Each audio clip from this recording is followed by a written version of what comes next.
Belinda and Harper Audio Australia present this unabridged recording of Elsa Goody, Bushranger, written by Darry Fraser and read by Rebecca Macaulay.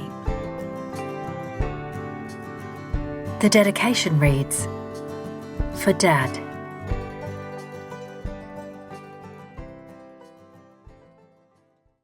(1) Robe, 1896.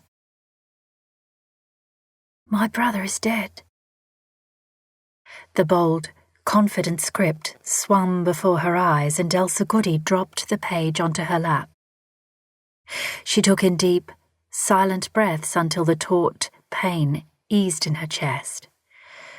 Finally lifting the letter again, its words weighty, she angled it towards the candle and read to her dying father. Her voice shook as if unused to speech. To Mr. Goody, Goody Farm near Robe, in the colony of South Australia. Dear Mr. Goody, it is with regret I write to tell you that I have, today, buried your son George. He has died this morning. These words from a stranger, this Mr. Ezekiel Jones, carefully scribed, were impossible to absorb, to comprehend. How could her brother be dead? And where? In Casterton. The place was fully 3 days' ride from here, in another colony. George. Her eyes closed a moment, and the picture of him was clear. Wild, wavy hair, the colour of stringy bark honey, framed a pale face under dark, amber eyebrows, like their mother once had, like Elsa's own. His small nose and luminous green eyes were also just like hers. How alike they'd been when they were young children, especially when he'd lopped off her long tresses with the shears, which then resembled his own much shorter mess. She should have been more wary of her 12-year-old brother when he'd come back from the shed, hands behind his back and a peculiar look on his face. His strike had been swift and wickedly gleeful, and suddenly there lay 10 years' growth, the tight bundle of thick curls lifeless on the ground. She'd belted after him, not able to run him down as he charged across the home paddock, laughing himself silly. The little devil had nearly got away with it too, telling Pa that she'd done it herself. Their other 3 siblings, 2 dead, and only Rosie left, had not looked like their mother at all. Now that beloved George was dead, there was no one around to remind her of her mother, Kitty, who died long. Where was the locket with her mother's likeness in it? Tucked safely inside Elsa's cherished keepsake was a curl of her ma's soft, deep, golden brown hair. Oh, now's not the time to wonder where it is. She stared at the letter. Her vision blurred, until she blinked and took a breath. It had been so kindly written by Mr. Jones, and from so far away that she should give it her full attention. It had come from a farm outside Casterton in the western districts of Victoria. Gracious me, George had got all the way there on his adventure. The date on the letter told her that he'd died almost 2 weeks ago. What was I doing around here on that day? Why didn't I feel something strange or telling? She couldn't remember. She'd have been doing her usual chores, trying to coax the vegetables to grow, or realigning that fallen fence post and digging it deeper into unforgiving earth. Maybe she'd been chopping wood.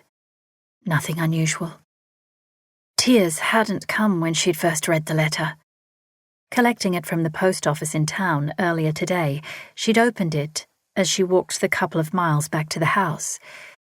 The faraway postmark had been a mystery she couldn't resist. After that, it had been a walk home from hell. Still no tears, even now, after reading it to her father. Anyway, this was not the time for her tears. There was much to do about this, but for the life of her, she couldn't think of what right now. She folded the page in her lap and looked at her pa, propped up in his bed with all of their meagre pillows stuffed in behind him. Elsa Goody remained silent. His drawn features were shut beneath his lank white hair, the dark blonde of his youth completely gone. Where had he vanished to, her father? So few years ago he was vital, strong and alive. Perhaps all the deaths, his wife, his sons, had left a gaping wound that finally sapped his life. He stared across the dim room that was the sum of their house. "Read the line again where he talks of regret," he said, and shifted under the blanket draped around his bony shoulders. Perhaps he could feel the nighttime chill beginning to settle in, but she had nothing else to keep him warm. Holding the candle closer and unfolding the letter, she cleared her throat. "It is with regret I write to tell you that I have, today, buried your son George." Nothing but the chirp of birds calling before they took to their nests for the night filled the silence. The little flame flickered and, worried her gulping breath would blow it out, she dropped the letter again. Cupping the wick with her hand to guard it, the flame steadied on the tiny piece of wax. There were only a couple of candles remaining in the house, so she'd have to hurry to make some more, although with what, she didn't know. A murmur came from her father, yet she heard the words, the deeply born grief, as loudly as if they'd been shouted in her ears. "My son, my last son, my fault. I'll let him go wandering." Alarmed, she said, "I'm sure not, Pa." "Oh, yes. Oh, yes," he cried softly, his breath troubled by illness and bereavement. "Too easy on him." The letter remained on her knees as she carefully set the candle down on a sturdy little stool that served as a bedside table. When they still had their cow, it had been their milking stool. Now the cow was gone. There was no milk to churn for butter. No butter, no money. Their whole farming enterprise, sheep mainly and a few cows, had whittled down to that last old girl once her father became too ill to manage. Strangely, she thought about that cow now, about when it had delivered its first calf. The baby bull was born dead. Its mother had stood over it for hours, cleaning it and trying to encourage it to life. Only when she finally plodded away, lowing mournfully, accepting her baby was dead, did Elsa find George and have him help take the small body away. George buried their dead animals. He said it respected them. She'd understood, or thought she had, but her siblings had thought it senseless. Their father had indulged him. When the cow had been ready to calve the next time, Elsa was more prepared. Old Mr. Conroy, a bullocky, had told her about lathering soap over a person's hands and arms, which helped to ease them inside the birth canal to grab the calf. Despite the massive contractions, and the calf slurping back in, Elsa had managed to pull the infant heifer into the world. She'd stayed with the baby and watched as the cow hovered, waiting anxiously until the poddy could stand on wobbly little legs to take her first drink. Elsa missed that cow, missed the calf who'd been sold when it was old enough to market. How many times had she nursed both mother and baby, clearing feeding problems, massaging teats to milk, cleaning their makeshift stall, keeping watch for wild dogs, stitching cuts to the mother and calf when they'd stampeded over a rotting fence. She'd done a lot of stitching. Of her brother's wounds, too, as well as tending to animal births and helping to build fences and clear the well and keep the cartwheels oiled and the leather goods pliable and... Oh, goodness, stop! She couldn't help wanting to escape the reality of George's death. She so missed her brothers. how big and boisterous the family would become when they all got together. Rosie was never much fun, and she seldom even visited. She was always glum and snappy. So when the older boys had died, Elsa had clung to George until he'd left home. Now he was dead too. No more big family. No more siblings to laugh with, to wrestle, to belong. A breeze crept in between the timbers of the walls, its crisp, sly tendrils mocking her. She'd have to mix some pug, clay and straw, find the gaps and fill them. Another chore. After her mother had died, her father never finished the stone house he and the boys were building, so the timber hut with its clay fillers was all they had. Kitty was missed, such a force in their lives. Cheery, Elsa remembered, and fun. And her lean arms would hug hard and make the breath whoosh out of you. And she loved Pa. Her hands would cup his face and she'd plant a kiss on his mouth, right in front of us. He loved it. He loved her. No wonder the life started to leave Pa when Ma went. Elsa grasped her father's hand, its large and knobbly knuckled fingers cool and dry. She leaned in. "There's more in the letter, Pa." She edged closer to the candle and held the paper near the flickering light. Concentrating on the letter, she found the script looked as if done by a firm hand, assured of its task. Elsa imagined the hand had hesitated, but once decided. The words had flowed, and the page had been filled with elegant prose for their loss. Glancing at the flourish of Ezekiel Jones's signature, she wondered about his name, not often heard these days. Biblical and God, her father rasped. She collected herself and continued reading aloud. "He has died this morning. He lies by a great eucalypt on my land, a place of peace and comfort, and he faces the colony of his birth. He was brought to me for help after injuries inflicted by Bushrangers in the district, but alas, his wounds were too great, and he succumbed to merciful death." Bushrangers, Elsa thought. Good Lord, in this day and age. She kept her head bowed, felt a distance as if all this was happening to someone else. The letter was a thoughtful missive to strangers, compassionate, sincere, and the writer must have known the family would suffer immeasurable loss upon reading it. It seemed to her that he was reaching out to say he shared their sorrow. The lump in her throat grew. His words warmed her, as if his gentle hand had settled on her shoulder, sharing some of the burden of hurt. Elsa Goody took in a long, noisy breath. "He was impetuous, that boy, and he thought nothing could stop him." He withdrew his hand from hers. "First out John by snakebite, then out Ned by fever, and now out George." He tapped her hand and she looked up. "We didn't find the snake that killed our John. We couldn't fight the fever that killed our Ned. But—" he beat a fist weakly on his chest, his mouth a grimace. "If I were a well man and not tired myself, I'd go after those Bushrangers for killing our George." A lone tear rolled down his cheek. Elsa took his veiny hand and laid it down. "Rest a bit, Pa." "My sons, all gone, and I don't have the fight left in me." Her Pa would hate anyone to see that tear. But as she was only his daughter, it wouldn't matter.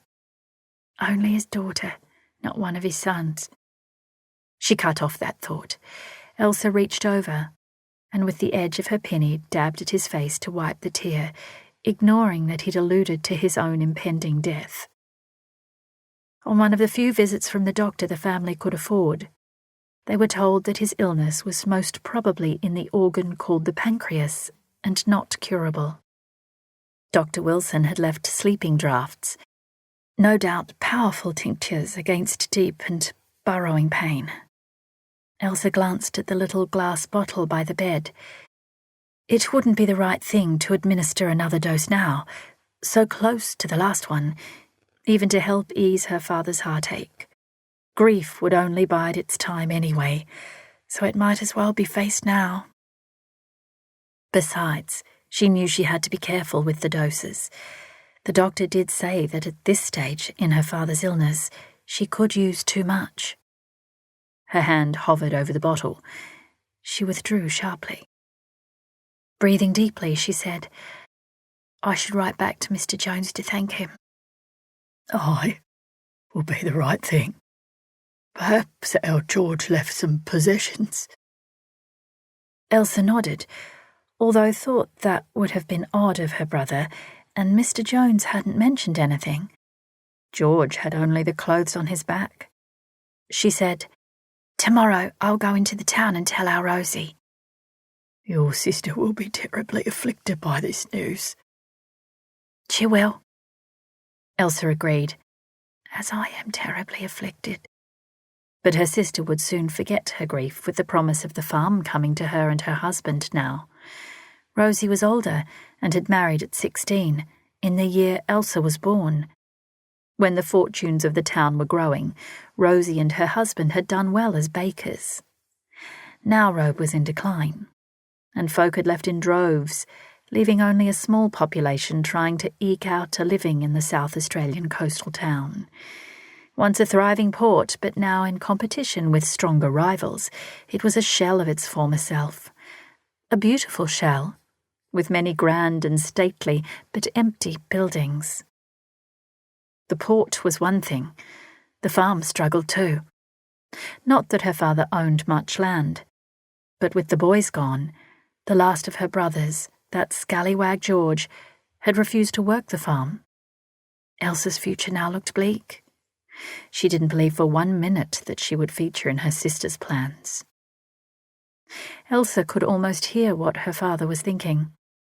His eyes were closed, his jaw was set, and his breathing was now measured. He pulled a blanket a little tighter around himself.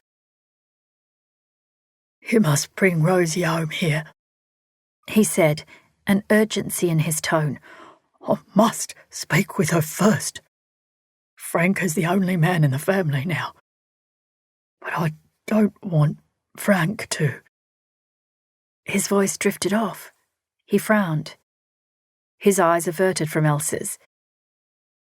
Frank, Rosie's husband, a puffed-up lardy-ball if ever there was one, in body.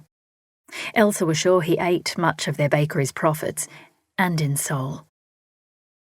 She couldn't understand her sister ever having taken to a man who strutted about the town, hardly doing a thing, while his wife worked down to her bones, sweltering in front of the wood-fired ovens for the best part of every morning, after kneading and shaping loaves and buns in the hours prior. Rosie had lamented over the years that she hadn't had any babies, and wondered if she'd worked too hard for her body to bear children. It had been a while since Elsa had heard her sister's laments. And that husband of hers is so lazy. It's a wonder Rosie thought she could possibly become... Again, Elsa stopped those thoughts. Not her business why they hadn't had children. Rosie was getting on in years now. She'd be over 40 this year. She could easily have been Elsa's mother, although she didn't look like their mother. She had their father's features. A narrow face that could turn too sharp once she put on that determined, bossy pose. A long nose and a strong chin. Her hair was a paler shade than Elsa's, more subdued compared to Elsa's rich and wild mane, and not likely to attract attention. Rosie's brown eyes appeared to others to warm towards folk. Elsa had found that bemusing when she heard talk of it. Rosie? Warm? But whatever her thoughts of her sister and brother-in-law, one was insistent and clear. Frank did not inspire her confidence. She leaned towards her father to whisper, "I'll bring her. But Frank doesn't have to do anything for you, Pa. I can administer if you name me in a legal paper. You know the laws have changed." By the look on his face, if he could have harumphed, he would have. Mr. Curtis Goody had been unimpressed by laws regarding property changing in favour of married women and allowing women to have the vote in South Australia. Slip of a thing like you, he grumbled, but not unkindly. You're the youngest, my farm girl.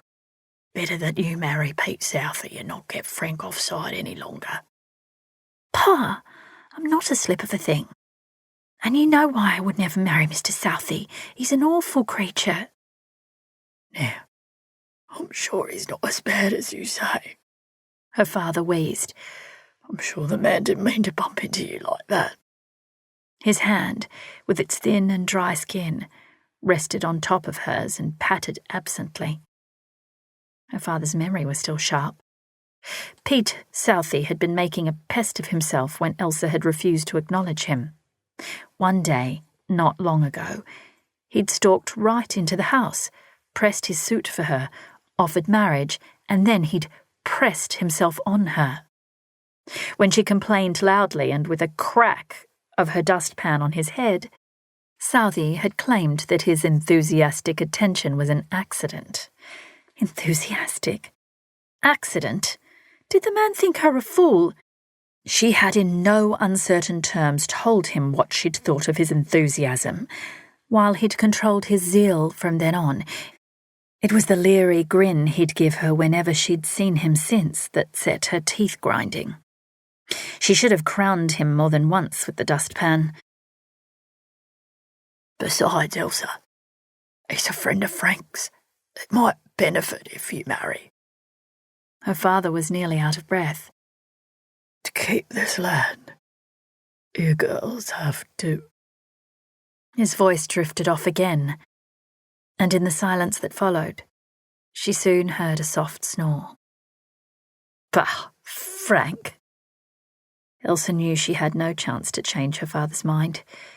Never did have, really. As long as there were men in the family, her father was convinced that she'd be looked after. She wasn't about to be allowed to administer anything, much less something as important as the property. Of course, with 3 older brothers, what were the chances she'd ever have been considered anyway? She shrugged. There was no use fighting for it, not within her family anyway. What was left of it? Her voice would still not be heard. Well, she'd always made it heard, but would be ignored. There was a light shining, though, despite the grief. She would have a voice in the upcoming elections this year. Very soon, in April, women in South Australia would have a vote. The colony was the first place in the country where women were legally about to vote, including Aboriginal women. It will be wonderful. Such excitement. And that same day, the country would have its first referendum as well. Should laws change to allow the introduction of religious education into state schools? Oh, it would be a grand thing. Elsa was glad the polling booths would be in Robe Township at the council offices, not the cold and draughty courthouse. Previous polls had been conducted there and complaints were loud. The candle's flame flickered as another, more erratic, breeze blew through. Be careful, Elsa. She cupped the flame to steady it. The voting business was all very well, and of course she felt invested, but there was much else to consider right now. With her last brother gone, how could she possibly work the farm on her own? Oh, George. Would things be better if she'd married and had lots of children and made her own big, boisterous family? Apart from Pete Southey, only one other man had offered. She'd sent both roundly on their way. Oh, there was young Henry Benson, who had her heart a-flutter at odd times, like when he'd smile at her as she walked past his father's forge, or when he'd stand too close if they were ever in the bakery at the same time, waiting for yesterday's items that had been reduced. He was too young, only 19, and it always made her feel foolish, that reaction of hers to him. Was it time to review? After all, she was getting on now too. At 24, she knew she risked being overlooked in the marriage stakes. What if marriage was indeed the only way she could keep the land? Disgusted with herself that the thought had even entered her mind, it'd be like selling her soul. She looked down at the letter again. The candlelight wavered and threatened to extinguish. The signature leapt up as if dancing under the sputtering flame. Ezekiel Jones. To have buried her brother, her dear George, in a place of peace and comfort. He must be such a kind and loving man. Unexplained warmth settled in her. 2. Zeke Jones watched his eldest, Gifford, walk the horse down the track. It was maybe 5 miles from his sheep and wheat farm to the little school in Casterton. While at 9 years of age Giff was capable of the walk, his younger siblings, Gracie at 8 and Jonty at 6, would struggle. So they were both atop the bareback Milo, a gentle tan-coloured gelding. The horse would wait patiently at the school with the few other horses that would have delivered children who lived far away.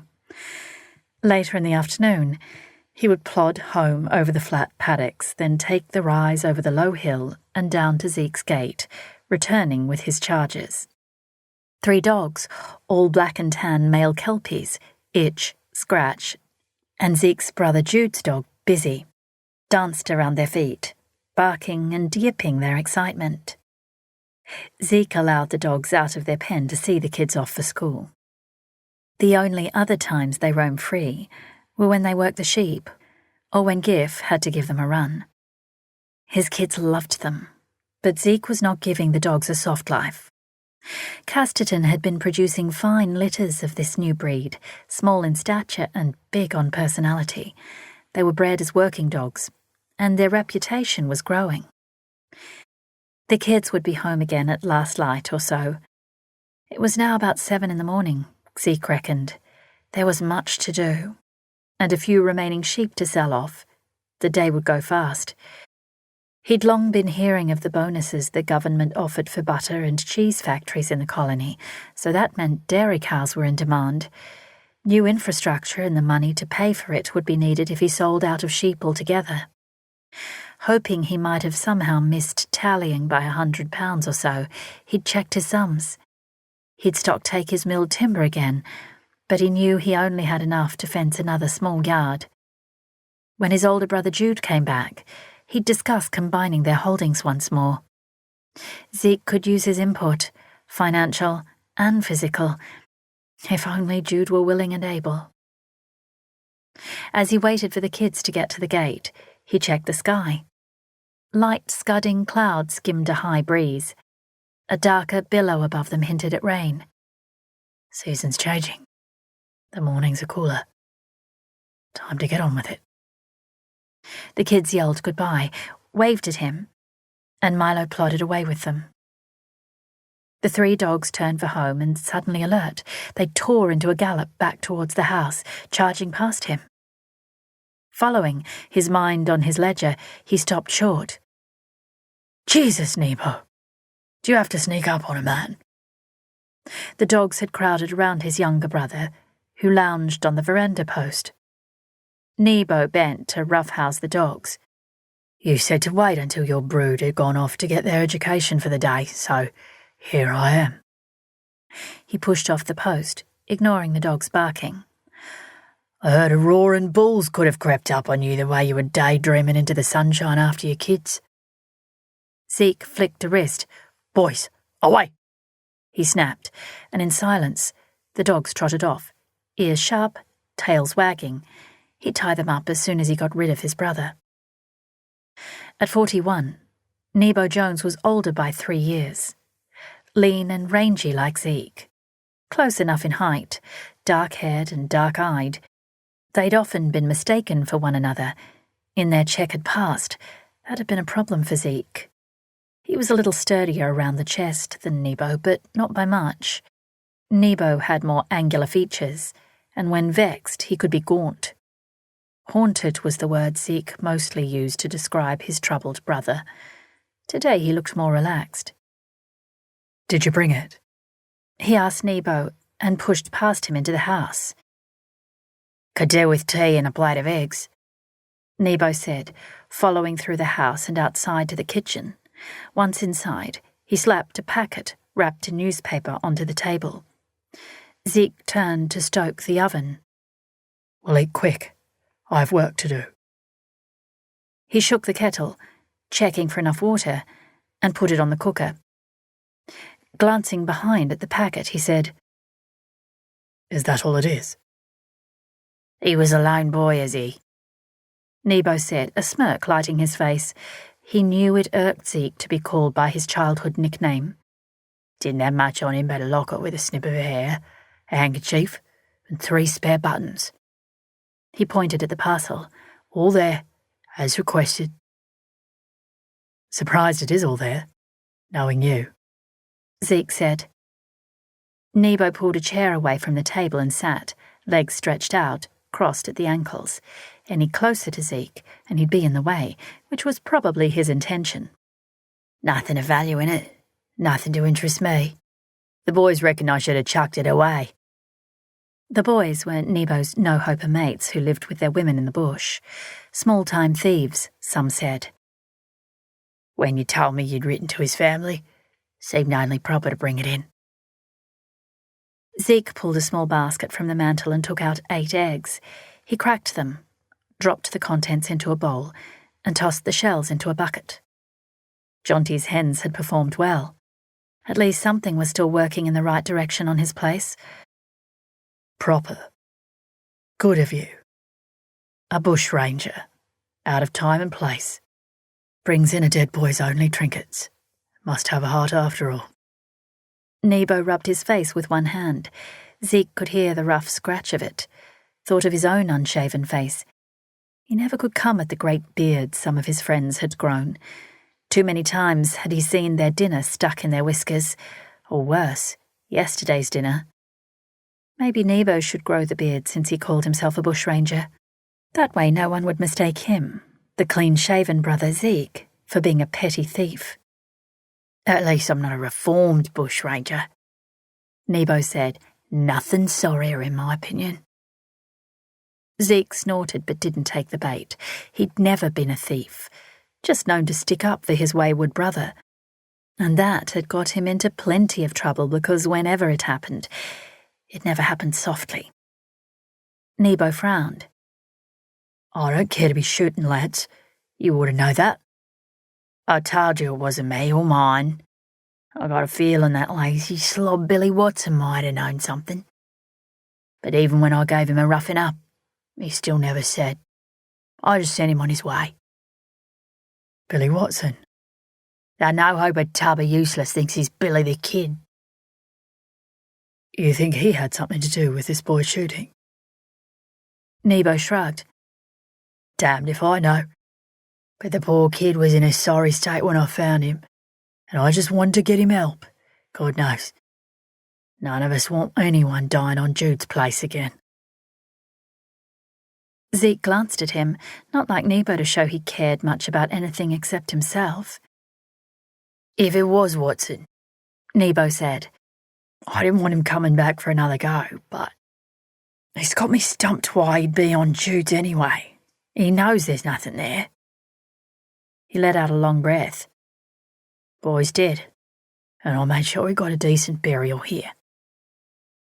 "You could have buried him out in the scrub," Zeke said, then thought of the boy's family. He wondered if his letter had got to them. George had said he had a father and 2 sisters. He grabbed a heavy iron pan and sat it on the stovetop.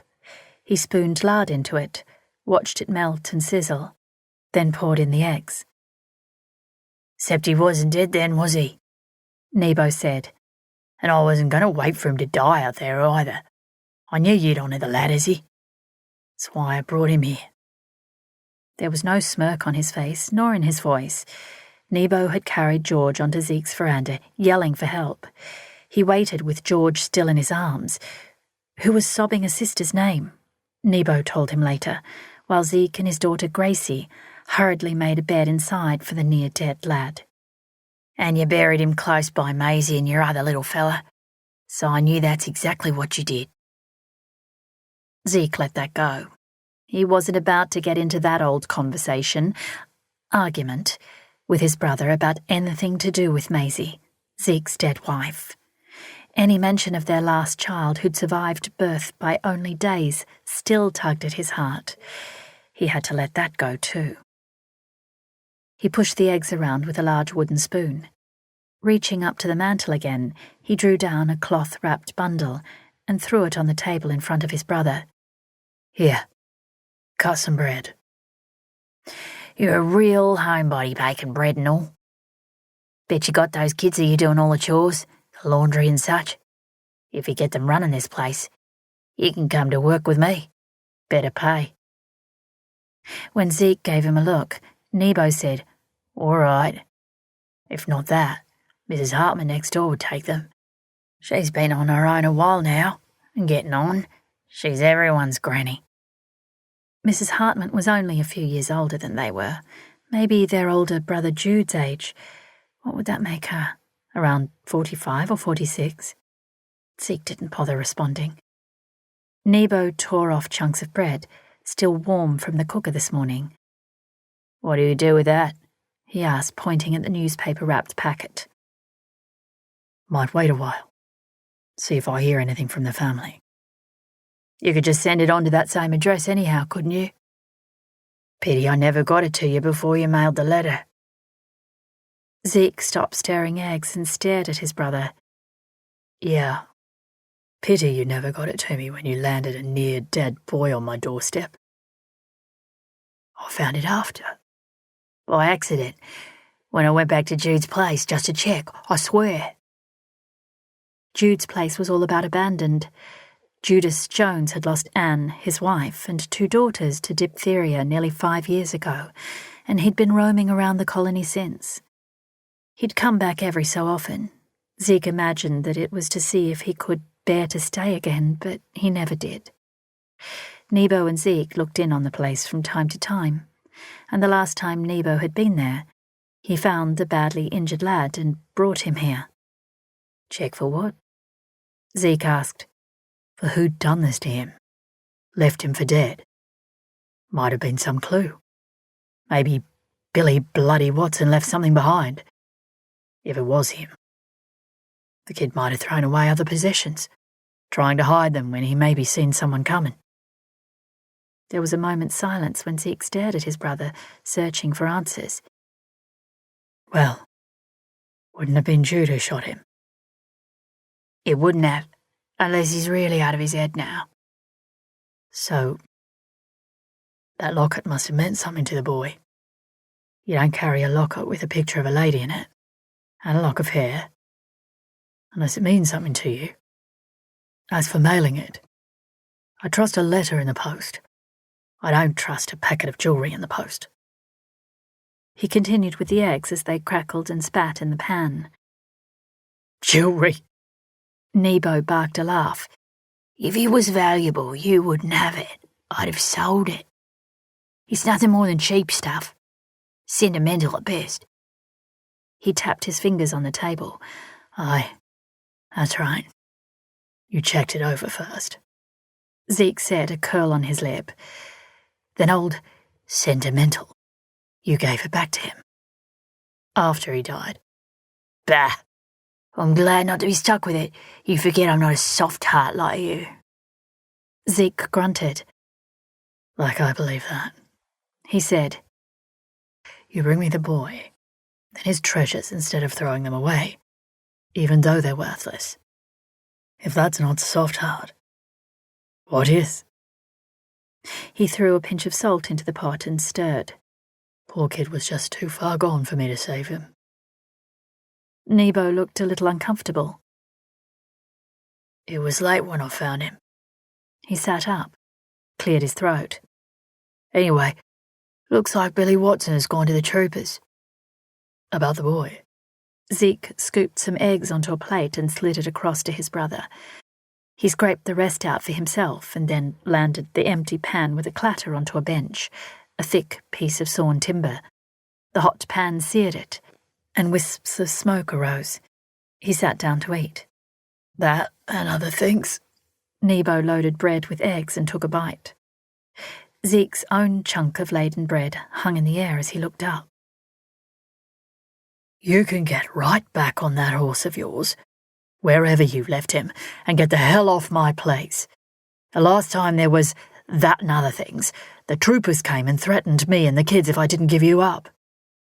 They were just trying to rattle you. You didn't tell them where I was. Trust me. Only because I didn't know.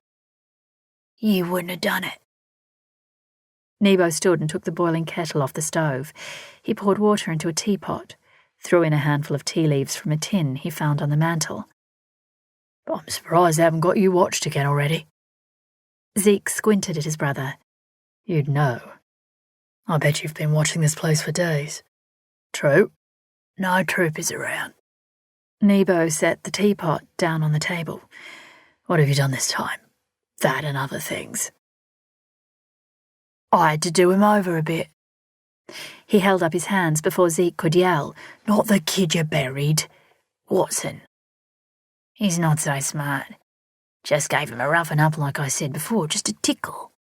But I heard he ran straight to the troopers, so we had to move camp to be careful. The police are getting more interested. You're outlawed then? Zeke frowned at him. No warrants against me. And until I'm so named, no man can legally shoot to kill me. Not the police or any other bastard. I'm just a pest, but I'm not outside the law. The Felons Apprehension Act 1878 made it possible for anyone to shoot and kill declared outlaws. No need to arrest them, no need for trial. Zeke figured Nebo knew how close to the wire he could run. But they can still shoot you. Not to kill me. I'm safe. Jesus, you're a fool. Shot is shot. Dead is dead. They'll name you an outlaw anyway in due course. Nebo waved him away. I'm not that important. Been no real bushrangers since Ned Kelly, poor bastard. Too many settlers around. Too many police now. I just steal a sheep here and there, just for a feed. Get a laugh out of taking the wind out of some blowhard sails. But then, I'll tell you this. One of my boys took Scotty's missus off his hands, and that caused a ruckus. He shrugged as if to say, what could I do? What? He kidnapped a woman? No, Izzy. He didn't kidnap anyone. What in God's name do you take us for, pirates? If I find any nasty arsehole taking a woman by force, I'll put him away without a backwards glance. Their mother and their father, God rest their souls, had instilled a respect in all their boys for any women in their lives. Zeke knew that Nebo had spoken the truth, but anything else was fair game. Still, he mocked his brother. You, the big, bad bushranger. I steal sheep, I said. A cow, maybe, but I don't steal women. You ever heard of that in this day and age? He shifted in his seat, looked a bit uncomfortable. Any of mine goes there and I'll kill him. You couldn't kill anybody. Nebo shrugged. You never know. I do know. Just let me tell a story, will you? It wasn't kidnap at all. It seems the young lady herself, Mrs. Tilly Scott, took a shine to my boy Glenn Barton. Barton? He did kill someone though, didn't he? Jesus, has he? Yeah, Barton, and he was self-defense, witnesses and all. Ah, and that's why he hides out in the scrub then. For Christ's sake, leave off. So while Scotty himself was away hiding his end in someone else, Tilly asked Barton to come get it, and he did. So Scotty gets all funny on it.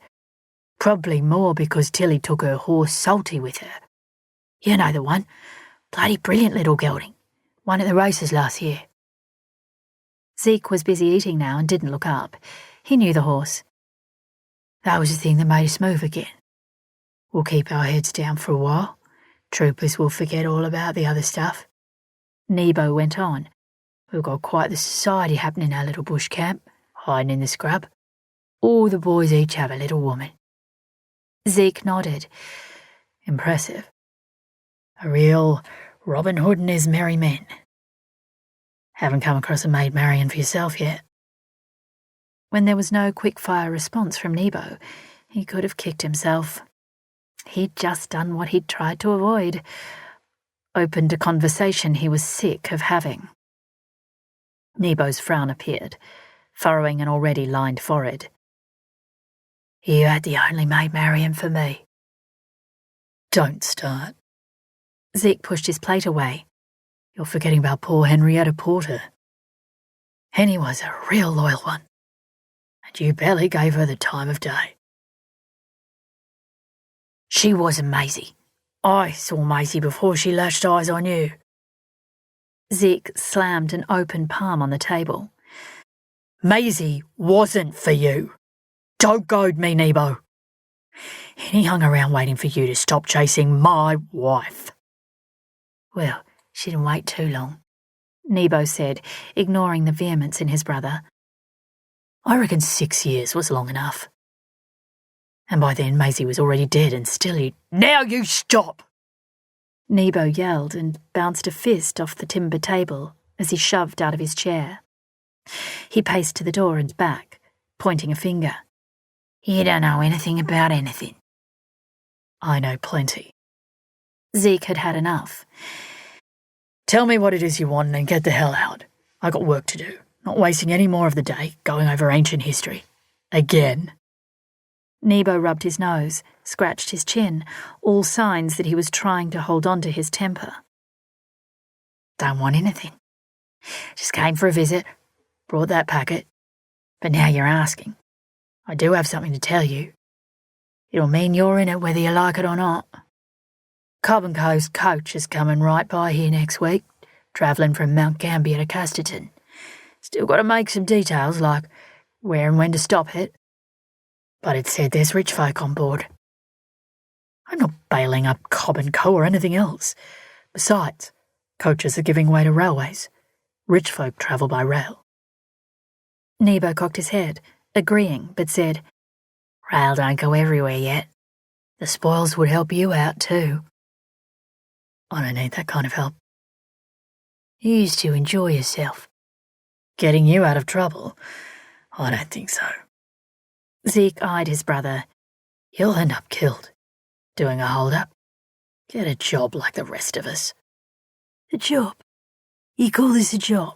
What, this farm? There isn't enough land to do anything with, and you know it. How many sheep can you run? If your boys hadn't been stealing them. My boys weren't stealing from you. I'm sure of it. I'm telling you. Zeke shook his head. I don't want anything to do with any hold-up. I don't want to know about it.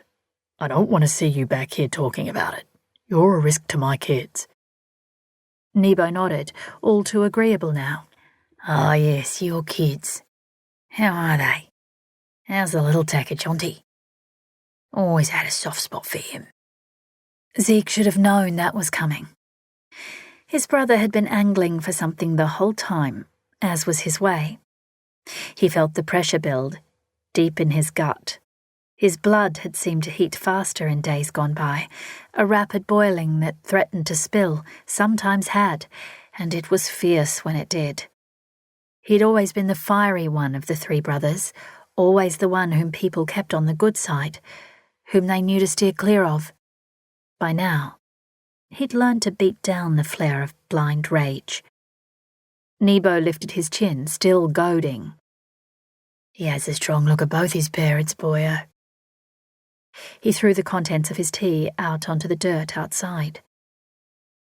So, we'll never know, will we? Never can tell what some of the ladies get up to. He tossed the empty pannikin at his brother, the smirk on his face souring, ducked into the doorway and left. Zeke let the cup clatter past him as Nebo disappeared from his sight. He heard the dogs barking, and Nebo's snarl at them to shut up. Jonty was Maisie and Zeke's child.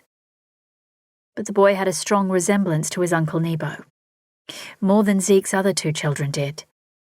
Nebo always made it sound as if Maisie had at some later stage hankered after him, that maybe she'd let him dabble there. From time to time when it suited, Nebo would needle Zeke about it. It mostly always worked, like today, but Zeke never let it take him over. With Maisie, life had been rocky before the last babe, and worse after he'd died. Nebo never niggled Zeke about the dead child, and he was never aware of what caused their marital troubles. He just knew there was a chink in Zeke's armour, and that's all he needed. Even as Zeke heard Nebo's horse galloping away, he stood, planted by the familiar rage, so white-hot he could see stars. He knew Maisie and Nebo had never, ever gone there. He knew it in his heart. No matter what trouble there was between him and his wife, Nebo always pushed it, always tried to ignite an explosion in his younger brother, giving Zeke a pain in his gut. He bent to sweep up the cup and set it on the bench with a soft tap. Grabbing his hat, he stalked off to catch the dogs and tie them. Then he'd go to the place where he had buried his infant son, and not many months after buried his wife. He knew he never would, but some days he wondered if he could kill his brother. 3. Elsa, her sister said, surprised as she opened the bakery's front door. This is very early. The store's not even open. And my goodness, look at your hair. It's all over the place. You know to plait it tight and not loose. Elsa had trudged into town, her heart heavy, her head empty. Even as hot and bothered as she was, she'd known not to go around the back door because Frank didn't like that. She pushed inside, not bothering to fuss with her hair. It's not about Pa, in case you're wondering, she said pointedly. Then what? Rosie snapped, impatient. I'm very busy getting ready to open. The aromas inside the bakery were irresistible. Elsa's stomach growled, and she could feel her mouth water, the saliva pooling over her tongue. Hot baked bread was cooling on the vast benches. Buns with fruit dotted through them sat alongside, and rows of jam tarts, their edges neatly pinched and perfectly formed, were behind them. She feared she would dribble as she told her sister the awful news. Just to be on the safe side, she wiped a hand over her mouth. It's George, she blurted. He's been killed in Victoria. Oh! Rosie's hand clapped over her throat. Oh, no, not George. Not our George. How? Who? I came for some stores in the post yesterday and there was a letter to Pa. A kind gentleman from Western Districts in Victoria had sent it to inform us. When she'd had to come to town, Elsa hardly bothered any longer to visit her sister in the bakery. She'd usually been ignored, so there was no point. She would do what she had to do, turn around and go home. Victoria. Rosie looked bleak. George travelled far on his adventure. Frank came lumbering into the storefront. I heard her cry. What is it? Flour dust handprints were on his apron and a dollop of custard was stuck high up on it, as if he'd taken a bite of something and missed his mouth. Rosie was groping for the bench to hold herself up. It's George. Elsa has just said he's been killed. She leaned back heavily on the bench, with a hand on her throat, her brow furrowed as she waved Elsa away. Elsa blanched at that. She just needed someone to... Lord love us, that's awful, Frank cried and pressed a fist to his chest. Where? When? Custerton, Elsa said dully, resigned to stand in the store without an embrace from her sister. Good Lord, that's days from here. He was now by Rosie's side and patting her shoulder. He didn't seem to notice she edged away. And Curtis? He asked. He's not taking a downturn, I hope. Elsa knew Frank was genuine for news of his father-in-law. However, later in the day, it would all be about the business of family and succession. She swallowed that down. He's distraught, of course. Frank, Rosie said, dashing tears and pinching her nose. We must close the store today. She groped inside her pinafore pocket to pull out a handkerchief. All three looked at the produce on the benches. Elsa itched to grab bread and buns, but dared not. Not yet. Rosie, dearest, Frank began, his eyes wide in his florid face. We need to remain calm. You must go to your father, and I will stay in the store for the morning. You know how busy it gets. Now his gaze darted around the store. And after midday, I'll close up and then we will decide on a course of action. That was sensible, Elsa decided. But how would she cope with Rosie in their house, or hut, as Rosie called it, with her father? Still, it had to be that way. Rosie tucked loose hair back under her cap. She dabbed at tears and daintily wiped her nose. She looked all blotchy, crying for her lost brother. Elsa felt the lump in her throat again, yet still tears would not come. It was as if grief was holding them back and not letting go. Off you go then, dearest. Go with your sister, but be back soon. Rosie looked up. I'll take the cart, Frank. I'm not walking miles there and then miles back. Not expecting resistance, that was clear, she pulled open the ties on her pinafore. Wait out the front, Elsa. I won't be a minute. Frank already had the horse hitched up for his delivery rounds earlier this morning. Frank was retreating to the kitchen, and Rosie was about to follow him out the back. Might I pack some of this delicious produce to take home for Pa? Elsa said guilelessly. Today she expected no resistance. Frank did turn and gave Rosie a small nod. They'd never been generous, and Elsa had found on some occasions that if she encountered Frank in the store and not Rosie, she'd had to hand over her pennies. Rosie had never taken money from her, but never offered much either. Her sister pointed at the bread, loaves that looked crusty and still had steam floating above them. A loaf and a fruit bun, Rosie said loudly. You haven't brought a basket, so take mine. It has a cloth in it. Both of which need to come back when I come back. Her sister stepped behind the curtain. Yes, Rosie, Elsa said to thin air. Words were exchanged between husband and wife, and then the back door opened and closed. Rosie reappeared from behind the curtain, moving fast, her voice low. Take 4 loaves and 4 big buns, and I'll put in a couple of tarts. The meat pies will pack under all of that and cover with the cloth.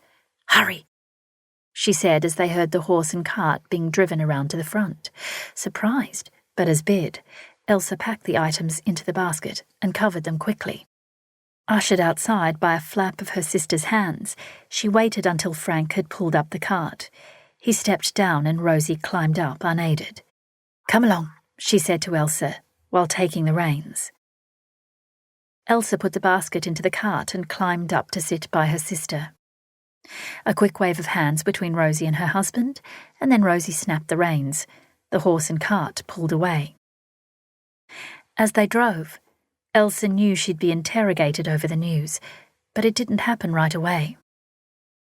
Except for an occasional snivel and a hiccup, Rosie was letting out her grief. There was no other sound from her sister. Glancing sideways, Elsa could see Rosie really was struggling. Yet when she ventured a reassuring hand on Rosie's arm, her sister had shaken it off irascibly. On the way out of town, Elsa studied the horse, Pepin pulling the cart. He wasn't always harnessed. She knew Frank sometimes saddled him up and rode the poor thing around if there'd only been a few deliveries, and these days, with a reduced population in the town, that seemed to be the case. She wondered why he'd been harnessed today.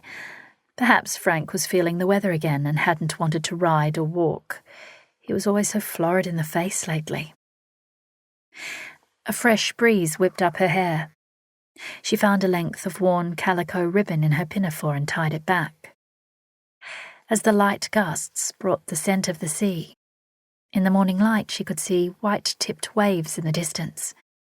She breathed deeply, closing her eyes for just a moment to capture that hint of salt and seaweed, the strong bouquet of the coastal daisy, its new shoots piney and sweet, was a reminder of a familiar part of home.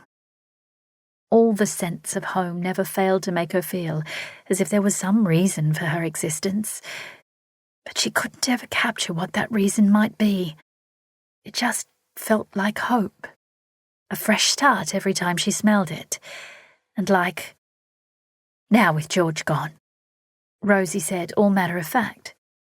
The cart had gone past the last of the buildings and pedestrians in the town and was headed out along Main Road. Lake Chara came into view, and the women crinkled their noses as its sulphuric odour drifted by. They passed the handsome lakeside house at a steady pace. "And Pa too ill and not likely to recover. You will have to think about where you'll live."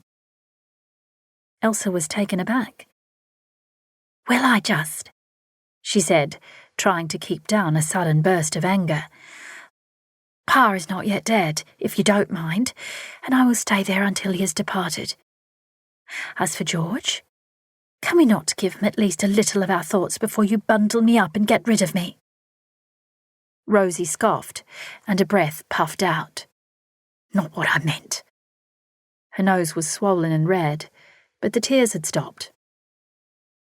"Do you know when George died? Did this letter writer tell us?" She seemed very insistent, even angry perhaps. Not the reaction Elsa expected from Rosie on this occasion. Perplexed, she said, "It seems about 2 or 3 weeks ago by the date on the letter." "Took a long time to arrive then, didn't it?" Rosie was snappy. "Could have walked faster." Elsa shrugged. Anything could have happened to delay the mail. "Well, come along then." "Did the man say how he died?" "Bushrangers killed him." "Bushrangers?" Rosie erupted. "There's no such thing anymore." She looked at Elsa before sharply turning back to concentrate on the road. "Where?" "I told you. Casterton. It's in the Western Districts." "Elsa, that is a huge area. Where exactly? What else do you know? Was he robbed?" "I would presume as much, and that is such a horrible thought. I've no other details but what was in the letter. You'll see it when we get home." Elsa felt a round of painful thuds strike from within as her pulse raced. Her poor brother. He would have had nothing to hand over to bushrangers. Is that why he got himself killed? There are so many questions, Rosie. We may never have the answers. A mile along, Lake Felmungery, named for the now declining business of removing wool from sheepskin, appeared on their right. Fresh air. Not long to go now before their turn-off. Rosie flicked the reins. "Come on, Pepin," she yelled ahead. "Get a move on." Pepin trotted his way to the hitching rail out the front of their father's house and waited patiently to be tied. Elsa alighted, put down the basket, and patted his muzzle, whispering her thanks. She knotted the reins loosely over the rail. Rosie braked the cart and jumped to the ground. She glanced down the yard beyond to the clearing, where the unfinished house stood. Its first row of packed stones was covered in long strands of dead weeds that seemed to have no end, and sturdy thistles reached high on its walls, bereft of a roof. "Waste of money and effort," she muttered. "Bring the basket, Elsa," she ordered, pushing open the door to the hut. With the basket already in hand, Elsa decided she'd resisted the baked goods long enough. Hanging back just a little, she snuck a hand under the cloth, pinched off a small piece of fruit bun, and popped it into her mouth, chewing delightedly, swallowing hurriedly before she reached the door to the hut. But a lump of chewed bun stuck in her throat when she heard her sister wail.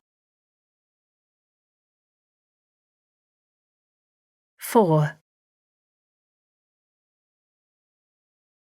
Even though Curtis Goody was not the heavy, densely muscled man he had been before being stricken, The sisters had a hard time trying to take their father's body from his bed to place him into the back of the cart. Rosie had wailed afresh, and who could blame her? If only Elsa could wail out her grief too, but nothing came. The blow of George's death had numbed her, but this, her father now dead, so soon after, she couldn't take it in, couldn't work her mind around it. She'd slumped by the bed watching Rosie, who'd been frantic, trying to wake their father. Of course, nothing had worked. Of course not. Death was final. A hollow silence, an eerie space, which before had been filled with noisy life. Elsa had only been away from home perhaps 3 hours, and in that time, life had left him. Quick as that. Gone. Had he minded dying on his own? Or had he waited until Elsa left so he could slip away by himself, resting his weary heart without disappointing those clinging to him and keeping him in this life? That was it. That was probably it. It was his time. And he'd just decided to go. But oh, that silence, that space. The last weeks of his life had left him feebly coloured, and now that life was gone, he was even a paler shade than before, tight-skinned and waxy. He was still warm to the touch. Perhaps Rosie was right. He would soon wake. He looks like he needs a shave. Elsa would do that for him. Perhaps Elsa is going mad, thinks Elsa. Her mind was whirling in strange loops. Now, with their father's body covered in the cart and under the shade of a gum tree, they'd returned to the hut. In her own grief, she hadn't taken any notice of her sister, who seemed to be babbling. A few minutes, only a few minutes more. And the repetition was beginning to sink in. Then, Rosie was rushing from corner to corner of the hut, muttering, "Where would he put it?" She pulled Elsa's cot from the wall, upended the milking stool, fiddled about in the disused butter churn, swiped along the top of the rough, homemade bricks of the mantel, tipped up her father's cot and peered under, sweeping a hand over the floorboards underneath. She flipped through the raggedy storybooks and old copies of The Bulletin, from which Elsa had always read to her father, before he got bored with the same old stuff. They'd been too poor lately to buy more. Rosie stood up and paced, scanning the rough walls and the scrappy ceiling. Elsa clutched her arm, stopping her for a moment. Where would he put what? What are you looking for? She gazed around at the mess. There was an awful lot of straightening up she would have to do. Oh, what did that matter now? Rosie flung herself onto a small bench seat, one of a pair her father had fashioned so the family could perch and eat from a trestle table. Her hair was mussed, her cheeks had bright pink spots where colour bloomed, and her nose was pinched. Rosie? Elsa was still waiting. Pa had buried a tin of money. It was full of sovereigns. Elsa stared, open-mouthed. Full of sovereigns? At least 30 of them, he said. Rosie glanced at Elsa, it seemed without seeing her. That's a fortune. Elsa breathed. Yes, it is, Rosie cried. He was supposed to tell me where it was hidden when George took off on his adventure. George had to have known where it was, because he would have inherited after Pa's death. But now both of them have gone. Rosie burst into fresh tears. Shocked by the news, Elsa shot to her feet. Where did he get such money? Her father might have told her about it, should have told her. It certainly would have helped them. He said he found it when he first bought the property. Whosever it was, they'd been long since gone by that time. That's astounding. No one missed 30 sovereigns. Bleary-eyed and waspish, Rosie said, Clearly not, Elsa. I have no knowledge of such a tin. Of course you wouldn't, Rosie snapped. Besides, what would you have done with it if you did know? She stood up again, rubbing her chafed hands together. Elsa spun around, anger flaring. "But what would you do with it, sister? Give it to that lump of a husband of yours?" Rosie turned on her. "No. I was going to leave him with his bakery. Let him do the work for a change." Elsa's mouth dropped open again. "Leave Frank?" "I was going to get the tin and run from here. Go far away and start my life again. Venture out of this dying place to find somewhere exciting. Somewhere I could breathe again and live my life." Flattening her hands on the table, she leaned on it and seemed out of breath. "And so, leave me?"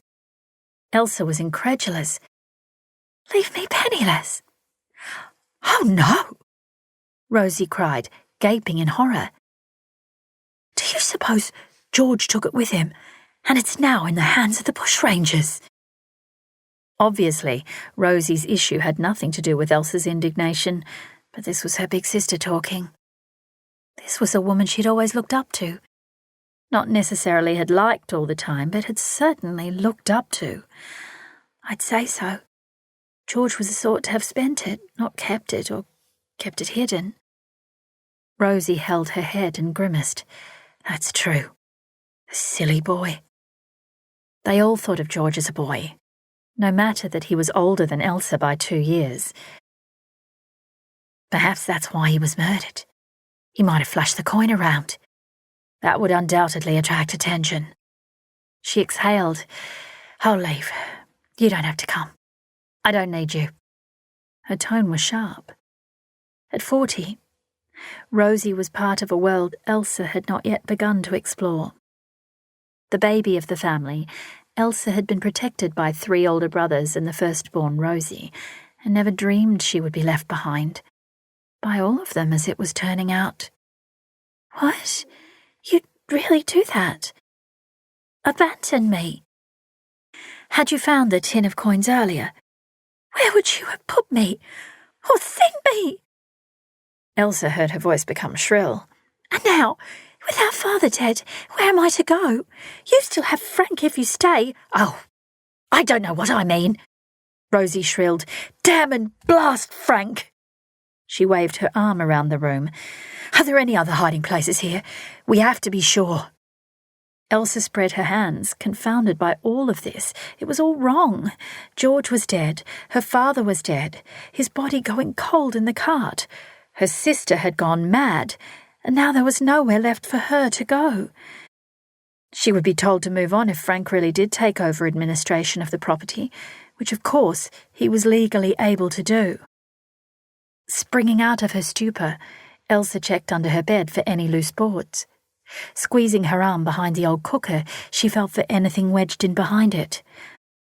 She dragged out the pine box that had been their pantry cupboard and looked behind that. Nothing. Hands on hips, she checked around. There was no place to hide it in. The rafters were open to the poor roof, so there were no hidey holes there. Besides, why would he leave it here if he was going off on his adventure? "He's taken it with him, I'm sure of it." "You haven't looked very far," Rosie said. "You haven't looked at all." "Could be anywhere," Rosie muttered, "but I think you're right. He would have taken it with him." She frowned. "What about the old broken-down horse stall?" Elsa gritted her teeth and marched outside to the stall, Rosie on her heels.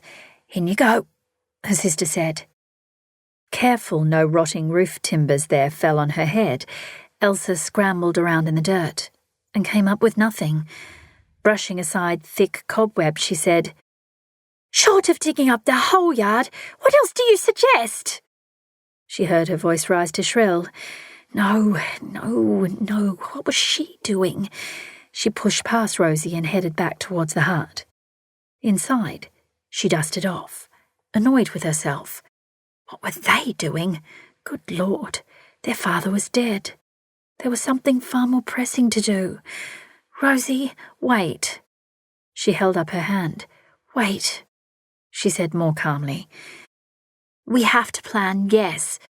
But first, we have to get Pa to a coffin maker, get him buried properly without folk accusing us of a terrible thing." Elsa knew the ramifications of all this was still a jumble. What terrible thing? Rosie asked, looking frightened. Rosie, what if people say we had done something to Pa for this tin of coins? Does anyone know? Does Frank know? I don't know. Rosie clamped her hands together. No, Frank doesn't know. I'm sure of it, and don't be ridiculous. We wouldn't kill our own father for it. And then understanding dawned. Oh, my God. You see, don't you? We must be very quiet about this tin. We must ask Frank for the money to bury our poor Pa, Rosie wailed yet again. And then plan. Elsa rubbed her face hard with both hands and swiped them into her hair, dislodging more from its loose plait. Impatient, she swiped at the thick, unruly locks. We must find that tin and hide it anew. If Frank does know of it, we must claim ignorance. He must not find it. Elsa's mind was working fast. She knew their land was so small that it wouldn't bring much if they were to put it up for sale, and Frank would still have the right to administer their affairs if their father had named him. We could just sell up. Her heart sunk at the thought. Rosie shook her head. The whole district would go for a song these days. Why would this patch of worthless scrub be any different? You know the road port is all but dead. People are abandoning their farms, their homes and their businesses. Frank wouldn't abandon your business. He might if he knew about the gold coins. Rosie seemed annoyed when Elsa shook her head in disbelief. She went on, if he closed the bakery, he would expect me to go with him wherever he went. She held her head as if it pained her.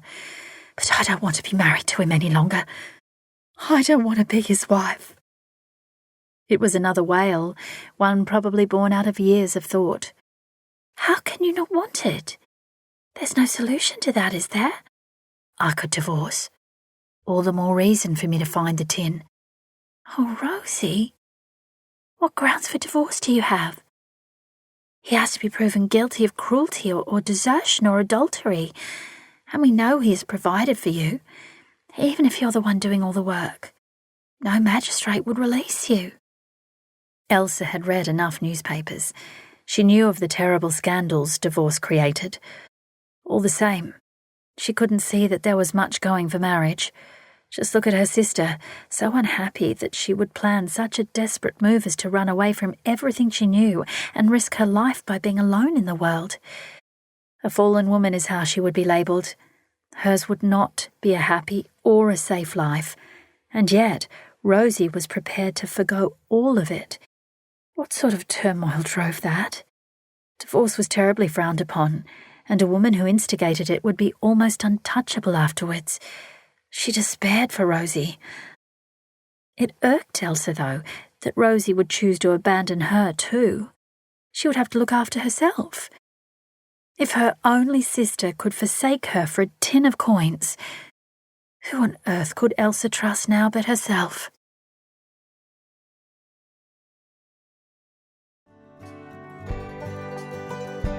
This is the end of CD 1. The book continues on CD 2.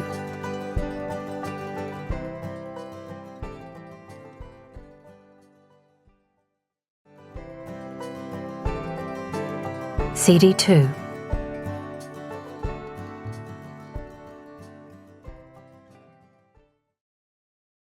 Five.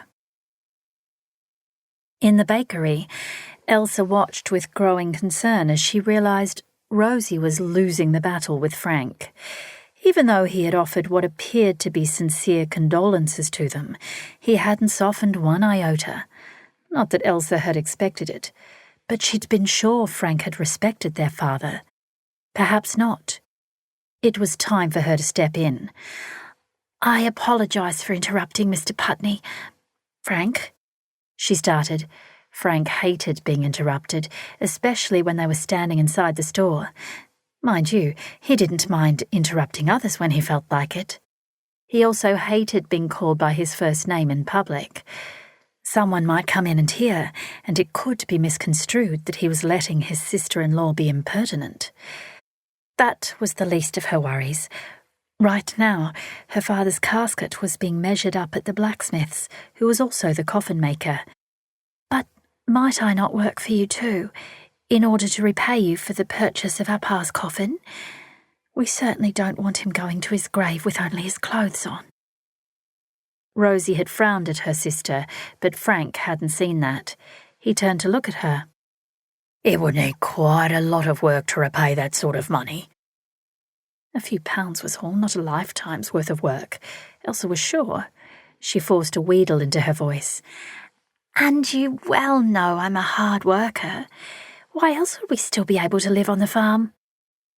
As she spread her hands, she realised just how dirty they were, the creases stained with the colour of the earth and her nails scuffed and dark. Frank chortled. "The farm? Good-for-nothing piece of dirt right now. Still, might be worth something in the future. We'll bury him there. That way I won't have to pay for a hole to be dug in the town cemetery." Elsa swallowed down the affront and didn't dare look at her sister. "Yes, we can do that. He'll rest beside Ma. That's preferable," she said agreeably, her eyes smarting. "I can dig a hole if necessary." Frank went back to his till, but he didn't open it, just stood there, lord of the manor. "In that case, as soon as the smithy has finished the coffin, you better start digging. There's no time to waste. It's already early afternoon and this warm weather will finish off a body quick enough." He checked over his shoulder and addressed Rosie. "You may take today for your sister and the sad duty. If the Reverend can perform a ceremony, we'll have it the day after tomorrow. That's enough time." He turned away. They'd been dismissed.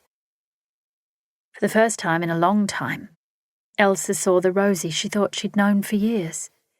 Her sister's face reddened and her mouth flattened to a thin line, but she said quite calmly, "Thank you, Frank." However, when Rosie glanced her way, Elsa noticed the lightning flash in her eyes. She then tilted her head, indicating they should leave. Rosie swept ahead of Elsa and left by the back door, snatching off her pinafore and grabbing her hat.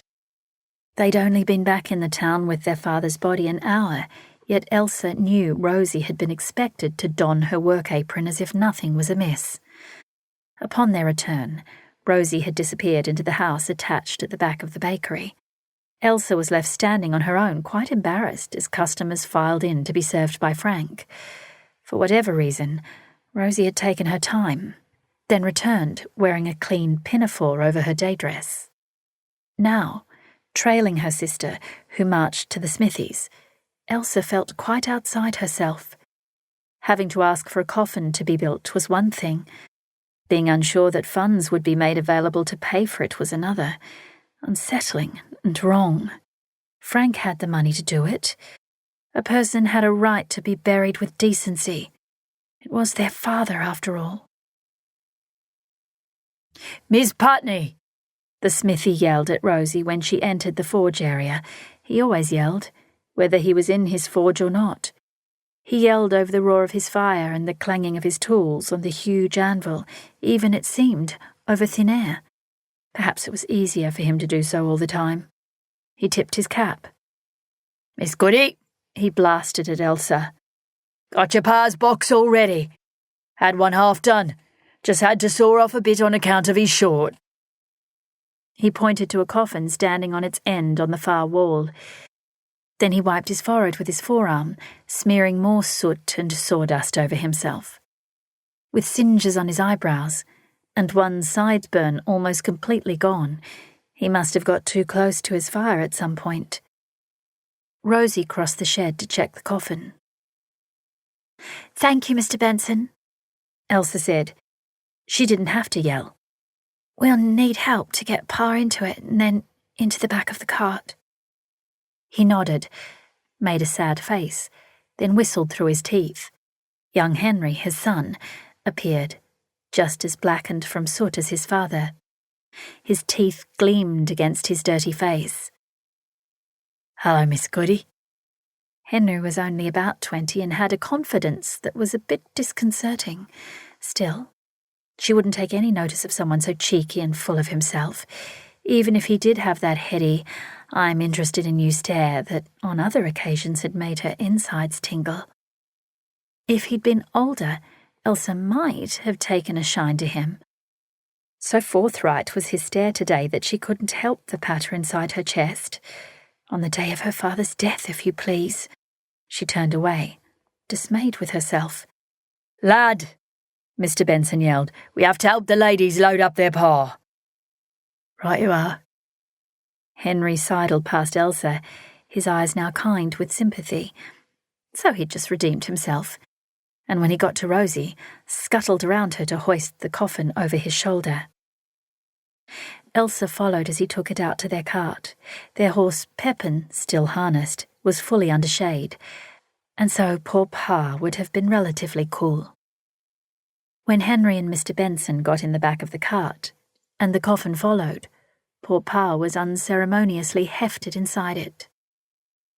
As the lid was slid over the top, Rosie started to say something but stopped. There was no reason to stop them closing the coffin. Mr. Benson pulled out a hammer from the bag, slung about his thick waist, with 3 or 4 nails clamped between his teeth, and more in his hands. He whacked them into the lid, securing it. Elsa's ears had begun to ring. "Guessing you done spoke to the doc and got your pa a death certificate?" he shouted while concentrating. He flicked a quick look at Rosie, who nodded curtly. Elsa let the lie slip by. She hadn't thought of that, but nobody would dispute their father had been dying, and was now dead. They would register it soon. But first, please God, let's bury my poor Pa. Finally, Mr. Benson was done. "That ought to keep him tight," he yelled and jumped down from the cart. He snatched off his hat, and Henry followed suit. "Right sorry, Miss Putney. Miss Goody." They nodded at both of them. "I'll send my bill to Mr. Putney directly," Mr. Benson said. Rosie stopped him then. "No need. Here. £5, isn't it?" She clutched the notes and held them up for him to see. Elsa gaped. Mr. Benson shook his head. £2 too much, Miss Putney." "If we can have Henry for this afternoon at our farm to dig a hole, would that make it about right?" "Miss Putney, it's still—" "For God's sake, man, we're trying to bury our father," Rosie said, glaring. She thrust the notes at him. Elsa closed her mouth. Mr. Benson pocketed the money. "Whenever you're ready, Miss Putney." "We're ready now." At Mr. Benson's lift of his chin, Henry leapt into the driver's seat. Rosie and Elsa climbed up beside him. "Thank you, Mr. Benson," Elsa said as Henry released the brake and the cart lurched forward. As she helped Henry dig a decent enough hole for her father, right alongside her mother's grave, there was no time for Elsa to speak to Rosie on her own. Digging had been easier than she'd imagined. The earth around had already been loosened, of course at the time of her mother's interment a while ago. Also because George had always intended to plant shrubs there and had begun to work the soil, never imagining that their father would lay there so soon. Dear, funny, sentimental George. Elsa wondered if she and Rosie should try and bring George back home for burial here. But she decided against putting it to Rosie. It would be a terrible task, grief aside. They'd have to dig up George from wherever he was. Elsa wasn't so sure she could do it. Henry did most of the harder work as they steadily dug into the solid earth. The only talk was when someone needed a drink. Sweat dried on Elsa's face and neck. She had dirt all over her. Face, neck, dress, boots. Didn't matter. The job had to be finished, and Elsa was used to being dirty. It was part of working the land, and it was honest work. She'd get to bathe when she could. Once a decent depth was reached, Henry slaked his thirst by slurping from the handle inside the water barrel nearby. Then he dunked his head in the horse's water trough. He slung his hat in it too and wrung it out. "I'll be off then," he said as he placed it back on his head. "No, Henry." Rosie stopped him. "You need to help us get the coffin down into the hole and then fill it in. £1 shilling, just for you," she said. "Come along. We need to get it done quickly." It was a juggle, getting the coffin off the back of the wagon. Once they'd manhandled it to the ground, they only had to carry it a short distance to the hole. Then Henry jumped into the pit and directed Elsa and Rosie to push it towards him so that one end of the coffin could hang over the edge. Elsa stepped back. Gracious me! They'd hardly have managed as well without Henry. He worked the casket down until the narrow end rested on the cool ground. He ducked underneath it and crept it all the way until he was ready to fully lay it down. "Best not to look at this bit, ladies," he called up, his hands holding the broad part of the small coffin. Rosie turned away and grabbed Elsa's arm, forcing her to do the same. Elsa, bewildered, heard a loud thump and a curse, then Henry saying, "He's in." Both Elsa and Rosie turned back for a moment to see him step on the coffin to climb out of the hole. They stood side by side now. Rosie took a deep breath as she gazed down on it.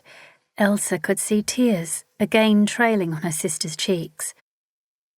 "I'm so sorry, Pa," Rosie whispered. She wiped her face, smearing dust over the sheen of perspiration. Rosie looked as dirty as Elsa felt. Henry took up a shovel to lean on. He'd already knocked off his hat, ready for paying his respects. Elsa and Rosie gripped hands. It was strange. The whole thing is strange. I feel very strange.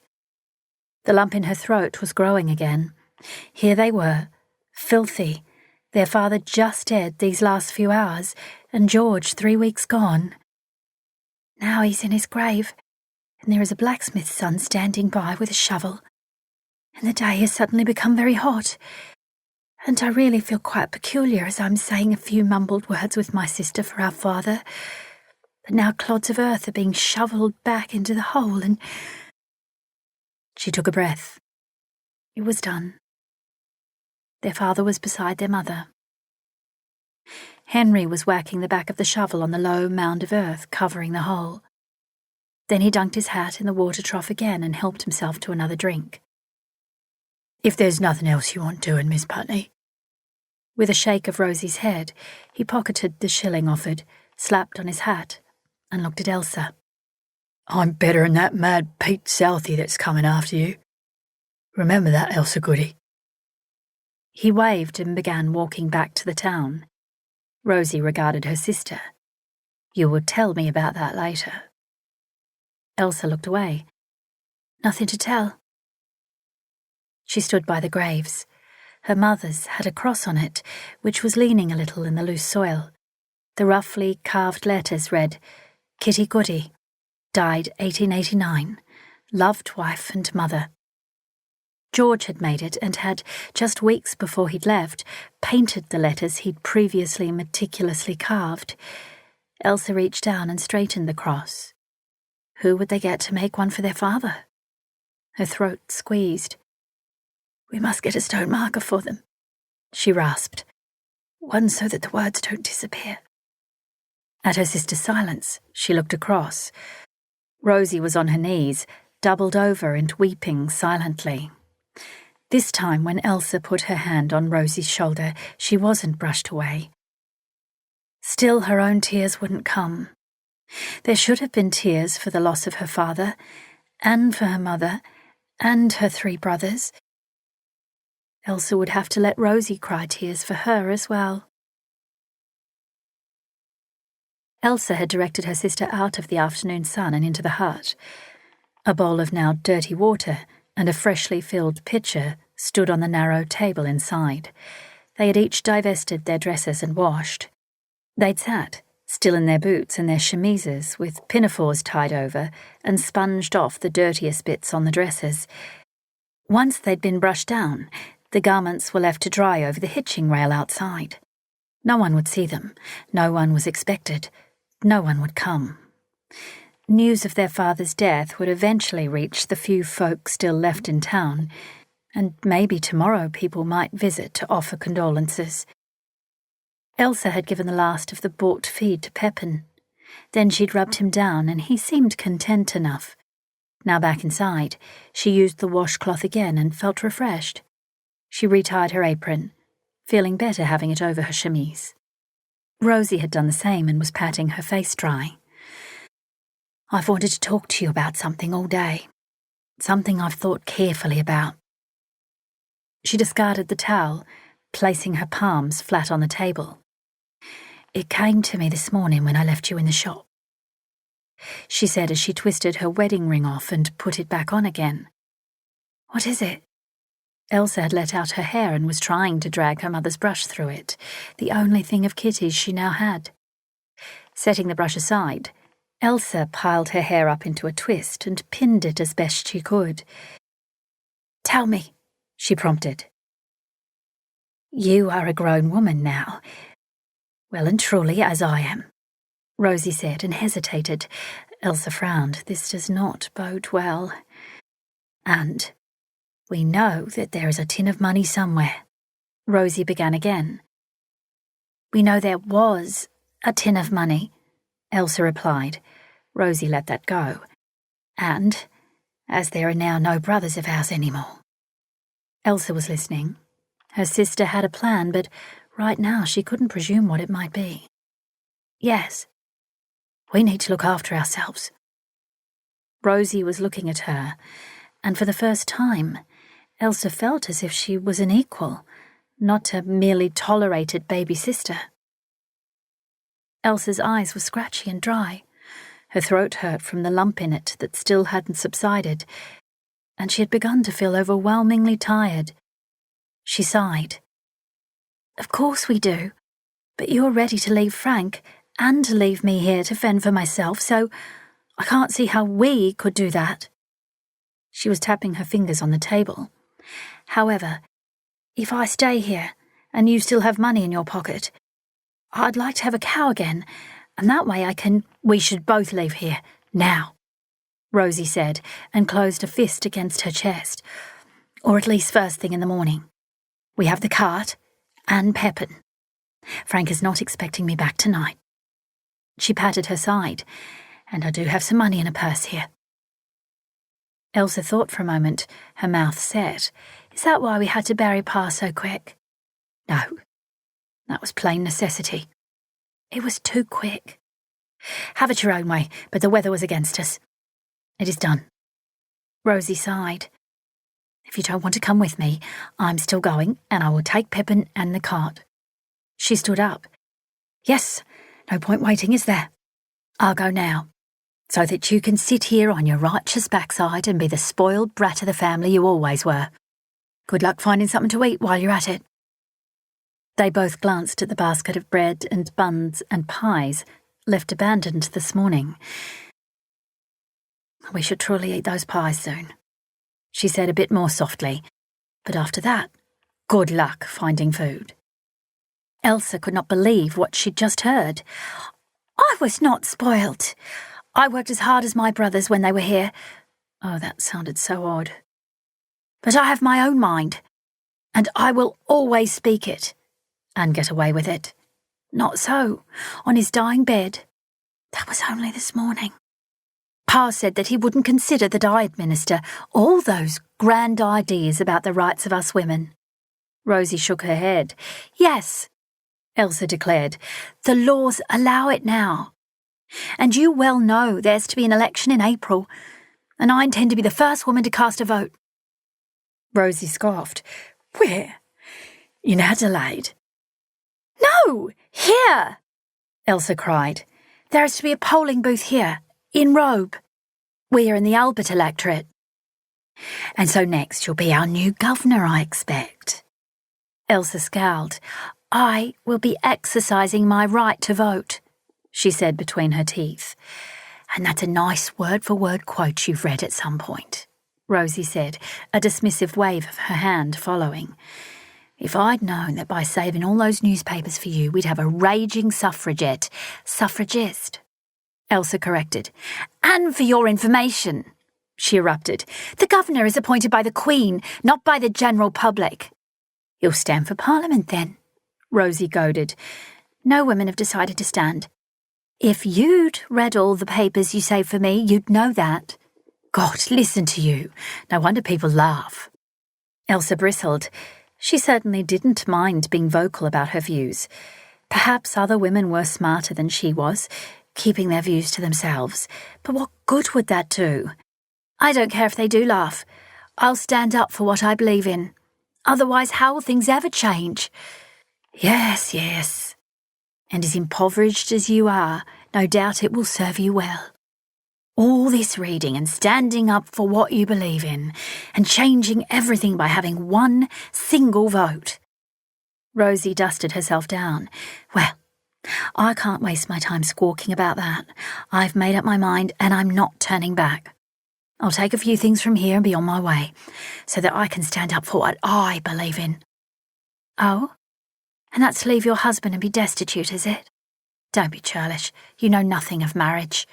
And I don't want to know. Spoken like a true brat. You don't want to know. In that case, make no comment. Rosie looked around. She picked up her father's bedclothes and sniffed, then tossed them back. Elsa thrust off her seat. Then tell me what it's been like so I can understand why you want to leave. Rosie set her mouth and ignored her. She went to Elsa's cot and picked up the sheet there, decided it was good enough to take with her, and began to strip the bed. Elsa snatched the bedclothes out of her hands. Rosie counted, I'll be sleeping in the cart, Elsa, so I need to take some bedding. At least you'll have time to wash Pa's bedclothes tomorrow before you need them here. Rosie! Elsa dropped the bedsheets back on the cot. Rosie stamped her foot and shouted, Well, you're just standing there like some nincompoop, not doing anything. It's time to go. Elsa's thoughts were spinning again. I haven't had time to check things over here. Check what things? All the gold and silver. Elsa glanced around the hut that now looked so foreign. I wanted to look for Ma's locket. And I need to consider what to take if I'm to leave. How can we leave with nothing? We'll both be impoverished. My mind is made up. Hurry up and pack some clothes, and I can tell you, you won't find Ma's locket. George took it with him. Good old sentimental George. Rosie cast about, looking for something. A small trunk caught her eye and she went to it, opened it, and pulled out its ragged horse rugs until she found an old canvas satchel. This will do for your smalls. Elsa stared at Rosie. George took it? Oh, no. Then she felt real tears beginning to smart. Ma's locket was the only thing with a picture of her.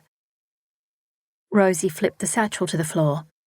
I know, she said with empathy, and now there's nothing of Pa left either. Yes, but he was going to live forever. Tears filled Elsa's eyes, but she dashed them away before they fell, and blinked to make sure they'd disappear. She set her jaw. I hadn't given a thought to how I'd fare here in the hut with no one and no money, and now, suddenly, that doesn't even matter. Hearing her own words, she looked with surprise at Rosie. Then she wiped her nose and went to the little milking stool that had been upended in Rosie's first manic rush around the hut. Underneath it was Mr. Jones's letter. She picked it up and smoothed it against her chemise, then held it to the light. If George is buried on this man's property, we must go there. Rosie threw her hands in the air. Into Victoria! There are wild men there, and bushrangers again, the letter said. It was just a description, I'm sure. Elsa said, there haven't been real bushrangers anywhere since. Anything George had with him in Victoria would have been stolen by whoever killed him. Call them bushrangers or not, I don't care. I won't go there, her sister cried. Exasperated, Elsa threw her hands in the air. So, where did you think you'd go, Rosie? The expression on her sister's face answered that. She'd not thought that far. Taking a breath, Elsa changed her tone. I hear the Western Districts is quite a beautiful area. Besides, this man, she consulted the letter, Ezekiel Jones was kind enough to bury our brother. Her heart gave a little thud as she mentioned the man's name. How odd. She folded it, put it back in its envelope, and tucked it into her bodice. Perhaps he would be kind enough to offer us more information. George might have told him things. She paused, like where the tin might be. It would be better to get that information face to face, don't you think? Rosie shook her head, frowning. Elsa knew she was thinking. We could write a letter instead, she said, not quite ready to give over to Elsa's idea. And how would we receive an answer if we run away? Rosie paced the room, flicking items up from where they'd been cast, checking in case she'd missed something. When she spun back to Elsa, she grabbed up the satchel. All right, we go to Victoria, but pack this with what you need, and let's go now, so we don't get caught by some unexpected sympathiser for our dear pa's death. She tossed the bag onto their father's bed, then flung open the hut's flimsy door and marched smack-bang into a leering Pete Southey. She propelled backwards in shock as he hovered in the doorway. Elsa sucked in a breath, her chest tight. Ladies, he said and whipped off his hat as he stepped inside. He was a broad-shouldered, stocky man with bushy eyebrows and black and grey whiskers shaved haphazardly. The sour tang of fresh sweat, the earthy odour of rangy horse, and the stench of stale tobacco smoke pervaded the hut. Where are ye going if you're packing? He glanced at Elsa. Elsa wasn't fooled by that smile. It wasn't kindly. It was a leer for sure. His gaze roved over her, then flicked to Rosie. She pulled her pinafore strings tighter. They were both only wearing pinafores over their chemises. Think quick, girl. She glanced around at the disarray, at the fireplace, at the old kettle waiting to be packed, at her father's bed with the linens crumpled on it, at the little bottle of sleeping draught left by the doctor. We're closing up the house to decide what's to be done. And we're going back to the bakery, aren't we, Rosie? She said as Rosie came to lean against her. She gripped her sister's shaking hand. A good thing I arrived then. To see you're all right, I can escort you back. We're all right, Elsa said, squeezing Rosie's fingers before she let go. I suppose you'll be wanting tea after the ride out. Southey's eyes lit up. I would. You've been generous today, Miss Elsa. Elsa glanced at Rosie, who was frowning, her gaze still on Pete Southey. Him just buried. Our pa would have wanted us to offer hospitality. She noted her sister was saying nothing. Rosie's mouth was firmly closed. He was a good man, Curtis Goody was, he said, and helped himself to a chair, swinging it in front of the door. He sat, elbows on his knees, staring intently at them, blocking escape. Feeling Rosie stiffen, Elsa said, I think there are still hot coals in the cooker, so tea shouldn't take long. She pushed at her sister. The tea, if you please. And there's a third cup somewhere. Think. As Rosie crossed to the mantel, Elsa turned to her father's bed linens. Aha. We have to take all this to town to wash because the well here is nearly dry again, isn't it, Rosie? As she gathered the old sheets, she swept the little bottle from the bedside table into her pinny pocket. Turning, her arms full, she faced Southey. He shot to his feet. I'll put them in the cart for you, Julie, he said, and reached over to grab them from her arms. Elsa flinched as his hard fingers, gathering the bundle, scraped both her breasts. She gritted her teeth and kept her features stony as he sat back down again. He scrunched the bundle flat, shoved it under his feet, and folded his arms, watching one woman, then the other. A sting of pinpricks rushed across the backs of Elsa's hands. Fear? No, not that. Danger. Rosie poked an iron rod into the cooker, stirring the coals. Elsa wondered about the poker, but watching Rosie, she knew her sister wouldn't take any action with it. She's too jittery. She watched her sister drop the tamp with a clang and thump the kettle onto the hot plate. Water splashed and spat. Rosie shoved 3 pannikins across the stovetop and threw a hard glance at Elsa. Elsa ignored it, steadied the cups and asked him, Sugar? She drew the tin from above the cooker and hovered it over a rusty pannikin. "You know I do, Miss Elsa. 4 spoons."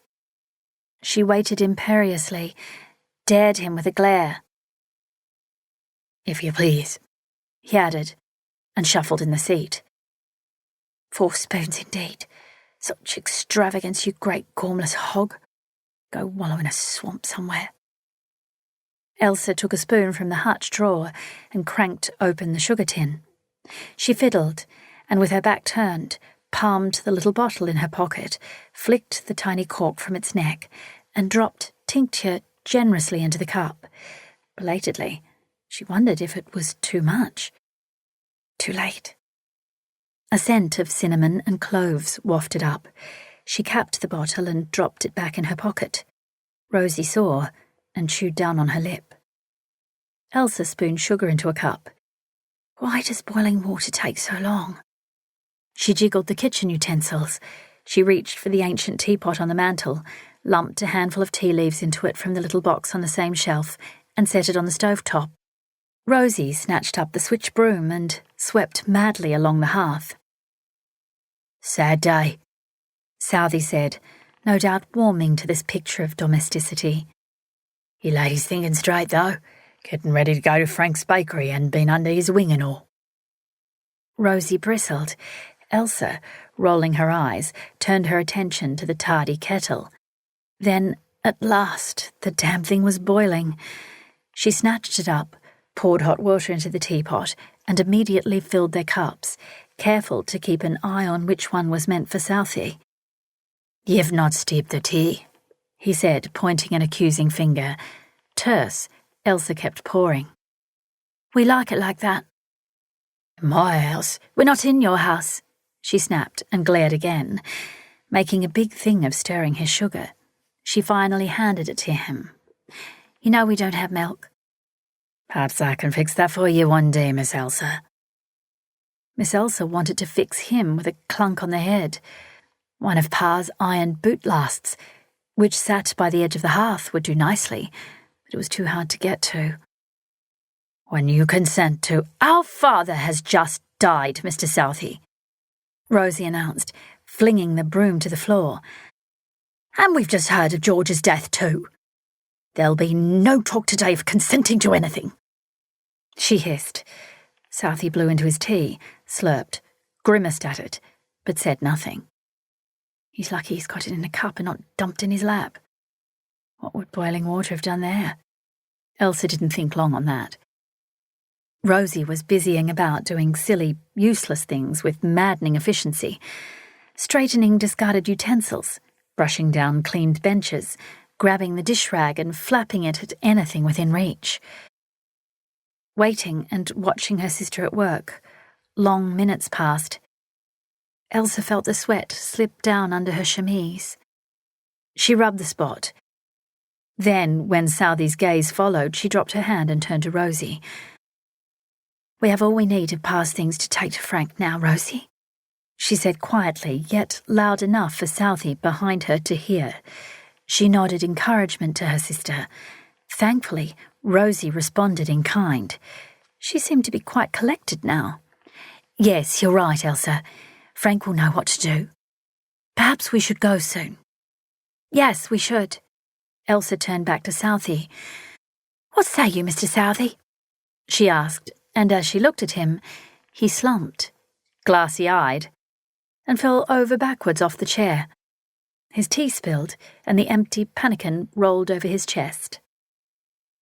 Both women froze. Then Elsa grabbed his cup and poured her tea into it. She swished it quickly with a finger, then tossed the contents onto the floor, emptying it of any laudanum residue.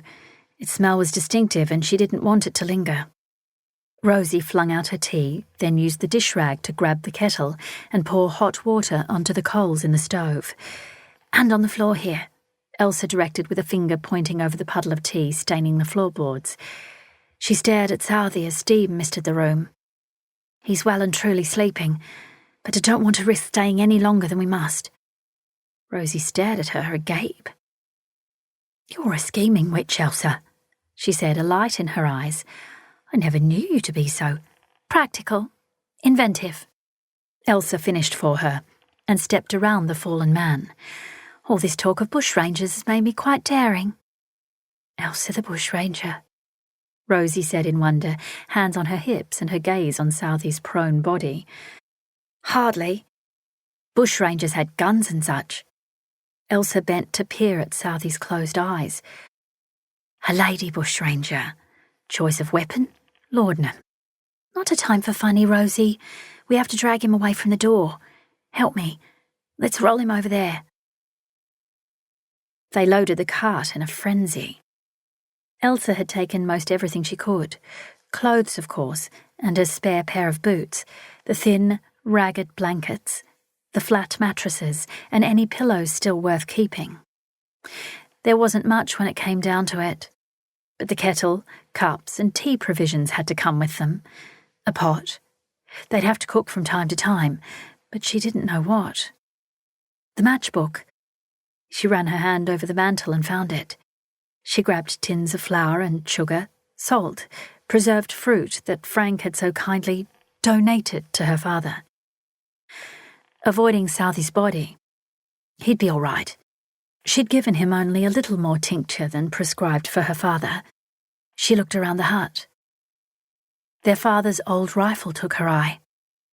It leaned against the ancient sideboard, a piece of furniture her mother had brought with her from Mount Gambier when they'd married. Elsa thought about the gun, knew that it worked because she'd been the one to clean it on Elsa Goody's say-so. Bushranger she'd be. She grabbed it, rested it against the table and searched the sideboard drawer for bullets already made. Only 3, but at least they'd be dry. If she had to, she'd purchase powder and make more ammunition. She stopped a moment. She knew her father's will was also in there. She rummaged around, found the thick envelope and held it up. This is coming with us too, Rosie. They dropped the dirty dish rag over Southie's eyes, just in case, stripped off their pinafores and donned their cleaned dresses. Elsa snatched up the pinafores and a blanket for across their knees, for when the sun would drop and the temperature with it. Impatient to get away, Rosie marched for the cart. She pushed their belongings into it, shoving aside the shovel Henry had used, keeping things packed tight as Elsa handed her everything she'd gathered. I'll get newspaper for our nature calls, Rosie piped and ran back inside. Elsa slid the rifle in between the driver's seat and tucked the bullets and the will into a small wooden toolbox attached nearby to the floor of the cart. In it was a pot of axle grease, tightly clamped shut, oily rags, a mallet, leather straps for something or other, and a tin of nails. All useful for something.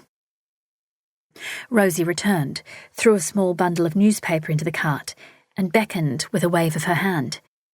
Come along. The day's getting away. How much longer will he be unconscious? Probably for the night. We should untie his horse and let him run home, Rosie said.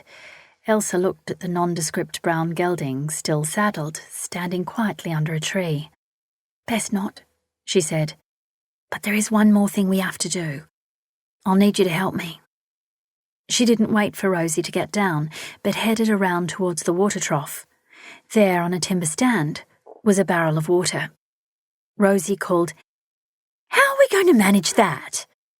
How are we going to manage without it? Come on, 2 of us can do it. Bring the cart.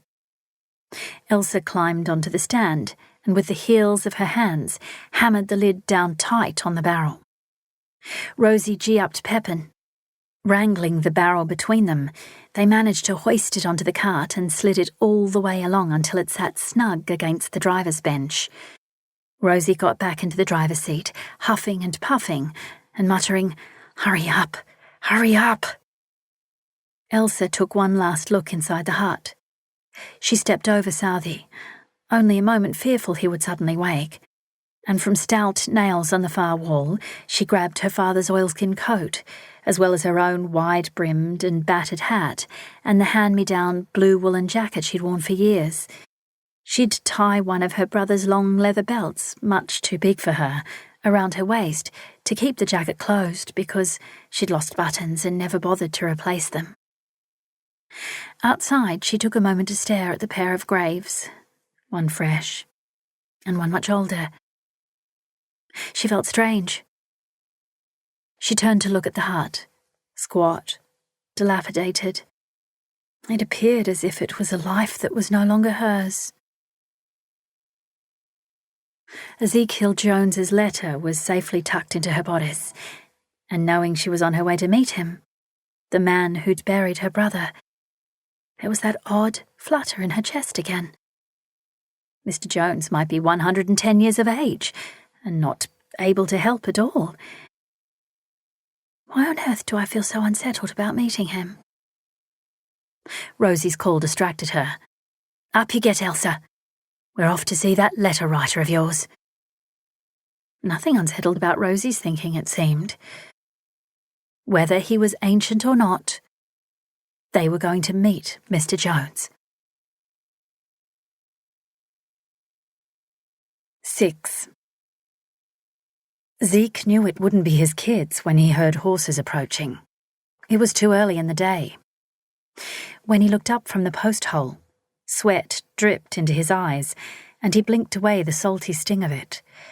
Autumn, and still the sun was hot as Hades. He lifted off his hat to wipe a forearm over his face, then replaced it. A couple of troopers reined in. Mr. Jones? Afternoon. Zeke leaned on the post-hole digger, glad for an excuse to stop pounding it into unforgiving ground. A fence line had to go in. It was hard work, but it was his work. He didn't keep many sheep these days, and was often hired on other properties to build or repair fences. You're out of luck if you think Nebo is around. Not after him. The constable, a young fella with a wide black moustache that seemed too big and too mature for his face, leaned over his saddle. We heard that you buried a man not long back. I did. Dr. Smith wrote a death certificate and I notified the registrar. Wrote a letter to his folk. I buried him on my place, being a good distance out of town. All legal. Zeke looked at the other trooper, another young one with tufts of downy fair hair unshaven on his chin. What's this about? He asked the older one. Heard that he might have had a run-in with your other brother. Jesus. Jude hasn't been in this area much since his wife and girls died. Comes back for a while and goes again. The fluffy-chinned trooper shifted in his seat, gathered the reins. His horse shied, stamped his feet, and took a moment to settle. The lad said, Heard the fellow who was killed might have been hiding out in Jude's old place. A fiery zing shot through Zeke's gut as he thought about that. Jude could very well be back in the district, and it wouldn't be unlike his older brother to slip back and not announce it. The death of Jude's family had taken a toll on his mind. These days, he was dour, reticent, and lived almost like a hermit. He seemed to roam here and there, always returning, and he didn't always let his brothers know he was back. But he wasn't a violent man. Nebo would have said if he'd seen Jude at his place. What about Nebo? The older trooper asked. I'm not his keeper. It was a half-hour's ride from here to Jude's place, no time at all for Nebo to get to. But Zeke would have to walk it because his horse, Milo, had taken the kids to school. Had Nebo been to their brother's abandoned place and found the Goody boy, shot him as a trespasser, then brought the dying lad to him? You said you won't hear about him. The constable on the nervous horse gave a short laugh. Not here to get you mad. Zeke ignored that. I don't know if Jude is back. I haven't seen him. I haven't been up to his run for a while, he said. What makes you think he had anything to do with the boy's death? The mustachioed policeman lifted a shoulder. Talk? I don't listen to talk. Everyone listens to talk, the trooper said. We've got instructions to let you know that we'll be watching out for both your brothers. He smoothed his thick moustache. Why is it you don't run on the wrong side like they do? Zeke took up the post-hole digger again. Wasn't aware they're on the wrong side, and I don't care to be. He stove the digger into the ground and rotated it hard by its handles. Good day to you, one of the troopers said. Zeke flicked them a look and nodded. They wheeled their horses and rode away. He waited until they were out of sight, then threw the auger to the ground. He packed up and headed for his house. Too late to go to Jude's place now. He'd wait until tomorrow, after the kids had left for school. Then he'd walk over to Jude's property to see what he could find out himself. Zeke always met his kids at the mail tree by their gate. That way, they'd have more time together before they got home and had to do a few chores. Gifford was on foot as usual. Gracie was walking by his side, and Jonty swayed on Milo's back. It seemed like the little fellow was tired. He'd perk up when he had to feed the chooks and collect their eggs. But the chooks would have to wait. Zeke swooped up dark-haired, sturdy Gracie and swung her around. He hugged the raw-boned Giff, ruffled his dark coppery hair, stiff with dust, and noticed how the boy fell into him. Lately, some days Giff was still a lad, like today. Other days he was trying to be a man and didn't want affection from his pa. Then Zeke lifted Jonty off Milo and carried the sleepy boy down the long track to home. He hugged him close, this third child of his, this boy, his boy whom he loved, who looked so much like his mother. His thick, dark mop was in need of a cut. Skipping alongside, Gracie never seemed to tire. She loved books, loved music, and when Mr. Henshaw at school would lend her something to bring home, under dire threat to return it, she treasured it as if it were gold. She was fierce in her convictions and stood a little apart at the tiny school. Sometimes he feared for her well-being, but she seemed content in herself. He wondered why she preferred solitude to making friends. She held her father's hand as they walked the driveway. "I do wish I didn't have to do sums, Pa. I try hard, but I'm much better with me reading and me letters." "Sums are good to learn. Try a little harder." "Oh, I will, but I know I'll never be really good at them." "Girls aren't good at sums," Giff said, leading Milo. If I want to be." Giff cut off the argument. "Pa, Dougie Carter said Uncle Jude was back. His pa saw him riding down Jones' track." Ah, so someone had seen his brother on the old property's track. At one stage, the track connected all the properties their father had owned on the one lot, before it was split into 3 and reallocated. Zeke swung Gracie's hand in the air and squeezed Jonty with his other hand. The boy had slumped over his shoulder, secure and comfortable there. "Did he now? I haven't seen Uncle Jude yet. I might have to visit tomorrow." "Can I come?" Giff said, suddenly wide-eyed and hopeful. Had always wanted to be around Jude. "It's a school day tomorrow." "Yeah, but if I take these 2, then come back." "School is just as important for you too. If Jude is home, he'll be here a while." Giff frowned but didn't argue. Zeke looked over at him. "You know he takes a day or so to settle in. Let's leave him to do that first before we visit." By the look of it, Giff found that a reasonable request. "And he wouldn't think too much of you missing school either." Giff's shoulders dropped. "I just want to work on the farms, Pa. I could look after Uncle Jude's when he goes roaming." Gracie still skipped along. "Me too, Pa," she chimed. She pushed forward. "And before you put your tuppenny's worth in, Gifford Jones, girls do work on farms." Zeke hid a smile. Hitching Jonty before he slipped any further, he said to Giff, "School first, and I'll decide when you leave school. I'll be talking to Mr. Henshaw about your marks, and until they're good enough—" "Mine are good now, Pa," Gracie said, and poked out her tongue at Giff. "Mine too," he answered, poking out his tongue at her. "Until they're good enough on my say-so. No one leaves school." At the house, Zeke set Jonty on his feet. The lad grumbled for a bit, but there were chores to be done. Today was Giff's turn to rub Milo down and feed him, then feed the dogs. Gracie's turn to lay the table for dinner, and Jonty was to collect eggs as usual and fill the bowl for wash-ups. There would be fights, yells, and a push here and there. But all in all, his children got along well. He was careful to watch Gif for any of the brooding his two brothers displayed, but it hadn't showed itself. And it might never. He would be a happy man if Gif remained free of it, and free of Zeke's own temper. As the children went about their tasks, Gracie hummed a tune, Gif talked to Milo in low and measured tones, and Jonty crept inside with the eggs, storing them on the bench in a basket. Then he filled the water bowl, concentrating on not spilling a drop. Zeke felt his chest expand.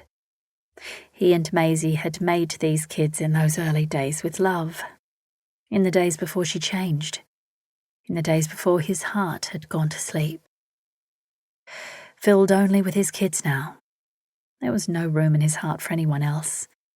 Even if he had noticed someone, it was shut off to another woman, and its sleep was deep. He looked at his good kids.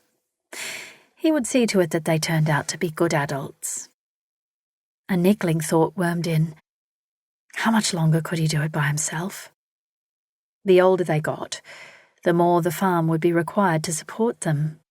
He'd need a strong lad to help with that. But Gif was still a couple of years off 11, the age at which Zeke had decided he could finish school. And Gracie? Well, she'd need a woman's help. Zeke knew he'd be well over his head in that department. And he only had 5, maybe 6 years if he was lucky. He looked at Jonty, whose tongue was on his top lip as he tried to prevent the wash-up bowl from slopping water over the rim. Jonty was already missing a mother. Gracie had told her father that Jonty sometimes called other mothers Ma and would hold onto their skirts. Zeke figured he'd grow out of it, but it pained him all the same. The older two had a few hazy memories of Maisie, but Jonty was too young when she'd died. An aneurysm of the brain, the doctor had told a bewildered Zeke. It had happened so fast, with no warning. Maisie had died at 28, 4 years ago, mother at the time of a 5-year-old, a 4-year-old, and a 2-year-old. It hadn't been long after their 4th child was born. Perhaps the heartbreak of his death had brought on the deadly aneurysm. He didn't know. His thoughts turned to his brother. Jude had been spared the infection, even after tending to his wife Anne and both daughters, Clementine and Bess, until their deaths. In the early days afterwards, Jude said he'd rather have gone too. Zeke wondered if Jude's roaming was due to guilt that he hadn't saved his family, that he'd survived. Jude had been there for Zeke, only a year later when Maisie died. Then there was Nebo, not touched by loss, but lost nonetheless. Next morning when Zeke waved his children off to school, the barking kelpies at his heels, Gif had given a forlorn look as he led Milo down the track. The moment they turned onto the road, Zeke called back the dogs and tied them under a shady old gum. He filled a water flask, slung a bag over his shoulder, and set off for Jude's place. Rolling grassland hills and hints of green cheered him. No rain yet, but early dew might have teased new shoots to the surface in the last few days. He'd given up on growing wheat. The market had dropped away. Dairy cows were the word among those who gathered in the town, and maybe cattle for meat. The postmaster had said he'd heard a fair bit of talk about that. Zeke would have to do something soon to bring about a change in his fortunes, and not the same way Nebo was trying to change his fortunes, by robbing others of theirs. He laughed to himself. It wasn't a great place for a bushranger's headquarters. Country was so wide open there was nowhere to hide, but he had to give it to Nebo. Zeke had no idea where he kept his band of merry men. If Zeke found Jude was at the property, he'd speak to him again about a joint venture. Jude had long stated that his heart wasn't in the land since Anne and the girls had gone, since life had been sucked out of him. Zeke felt that couldn't last forever, but at the same time, he just didn't have the money to do anything about it and buy his brother out. He needed him to agree to form a partnership. The more he thought about it, the more he liked it. No point planning. First, he had to see what state Jude was in. He strode on. The house was only a few 100 yards away over a low rise. The hut stood close to an unfinished stone dwelling. It had been an exciting time watching the house form, and Anne could barely contain herself that perhaps, within that year, she, her husband and 2 girls would live in such a grand, though small, house. It wasn't to be, and the shell of her dreams had stood unfinished for years. The hut would be patched up and repatched when absolutely necessary. No sooner would Jude finish mending some part of the hut, he'd up and leave. Movement caught Zeke's eye. "Good day, Zeke." Jude looked the same as ever as he stepped out through the doorless entry of the stone house. His battered hat was pulled low, sleeves were rolled, and his waistcoat opened over a seen better days loose shirt. His moleskins were well worn.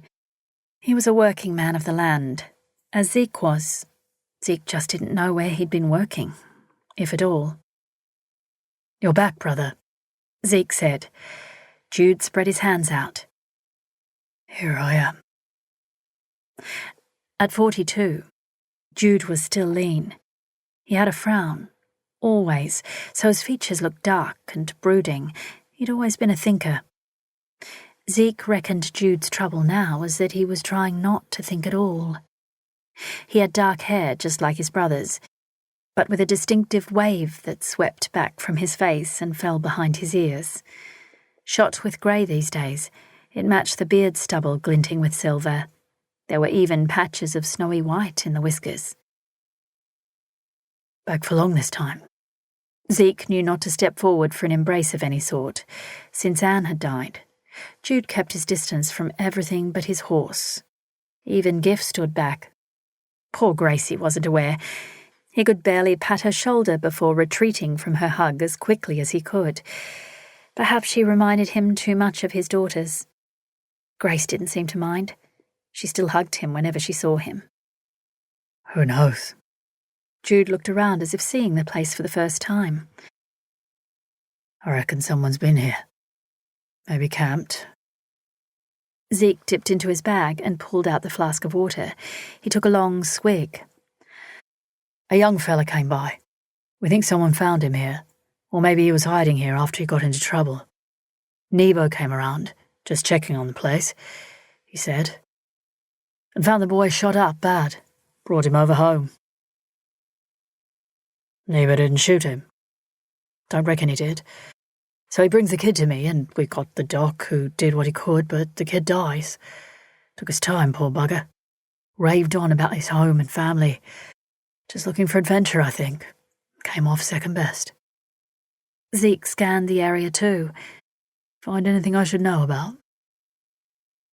"Like what?" Jude asked. "Maybe he left something. More than what Nebo brought me." "Found nothing so far, but you're welcome to look." "The troopers might have been by here. Seen them?" Jude shook his head. "No. They reckon they're watching this place." Jude grunted as he walked past him. "I'm ready for another drink of tea. You want one?" Zeke followed his brother as he headed into the hut. Inside, the place looked like it had done when Anne and the girls still lived here, except that Jude had burned all their clothes and bedding.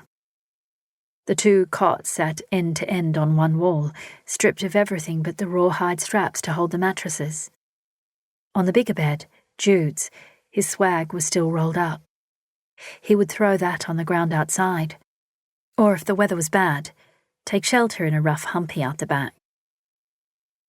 On his way through the hut, Jude grabbed a pannikin from a simple hutch where other kitchen utensils were stored. He left through the back door to where a small cooking fire had burned down to smoking coals.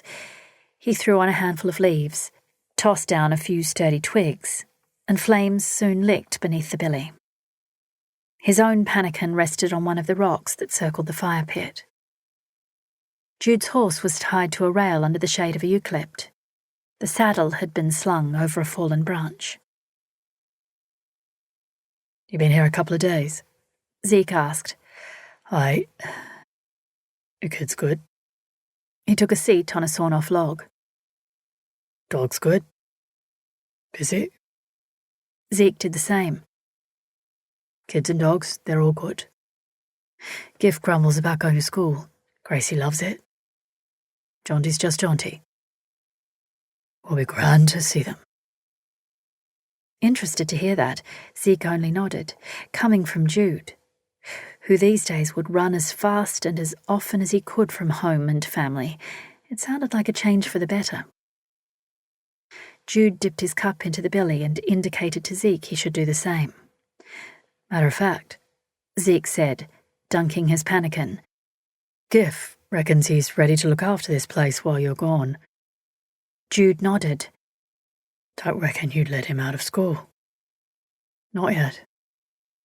A Nebo? He's still pretending he's a bushranger and hiding in the scrub somewhere. He is. He came by yesterday to bring me the dead boy's possessions. Nothing of value that I could see, except sentimental. A woman's locket, for one thing. Sentimental. Jude agreed. He pushed his hat back, scrubbed a hand through his hair and resettled his hat. I was checking over things while I was in the stone house just before, he said, staring into his tea. I might start working on it again. Might need a hand, time to time. Zeke hadn't been prepared for that. He nodded as if considering. Good idea. Been listening to a few things about the place. About what might work now. Jude hadn't looked up. Beef cattle, maybe. Need good fences for beef cattle. Need a lot of things. Need to do a lot of things. Haven't even gone back to my girls' graves. He looked away. Can't bring myself to just yet. Maybe tomorrow. I should, I know. I've let that go a bit. I've let the whole place go, I reckon. Time to get on. Zeke nodded, liking what he was hearing. He knew not to make a fuss. Nothing that won't come good when you put your back to it. He tugged at his hat, rolled his shoulders.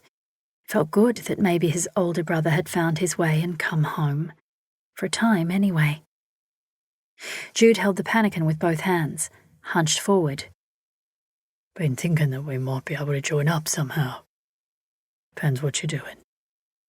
Keeping the relief out of his voice, Zeke said, Fencing's been keeping the money coming in, but the blocks are small. Money's tight. I'm not putting in crops again. Not buying more sheep. Was thinking dairy. He watched for Jude's reaction. Might work too. The talk moved on and shifted. Ideas were tossed around, while their voices remained low, controlled. Zeke could have sworn his brother seemed lighter in himself. He sensed Jude must have considered returning for a while, and for whatever reason, he was glad of it. The sun had climbed higher in the sky. While he wanted to sit and talk, wanted to be close to his brother, he knew he had to get on, get his chores done. They had more things to discuss, but the chores needed doing now, today. Zeke got to his feet. It's good that you're back, Jude. If it was later in the day, I'd say we have a rum. Time of day never stopped us before. His brother dropped his pannikin, stood. His attention focused over Zeke's shoulder. Zeke turned. Know him? A lone man on a horse was coming up the track. Didn't seem in a hurry. Jude shook his head. No. Looks like he's come a long way. Horse is loaded up. There was a swag over the saddle behind the rider and stuffed saddlebags, a rifle. Zeke said, He's out of the way here. Must want something particular from you. The man pulled his horse up at a respectful distance. He tipped his hat with a forefinger. Greetings, he called, and dismounted. He wasn't a tall man, was solid but not portly. He had thick forearms and big hands that looked used to hard work. He had brown hair that tufted out from under his hat, was unshaven but not bearded. Maybe he was as old as Jude. It was hard to tell. Zeke's gaze flicked to the rifle on the other side of the man's saddle. Jude nodded. Morning. What can I do for you? The man stood with the reins loose in his hands. He nodded at Jude, then at Zeke. Name's Elsa Goody. I believe one of you fellas buried my son. 7.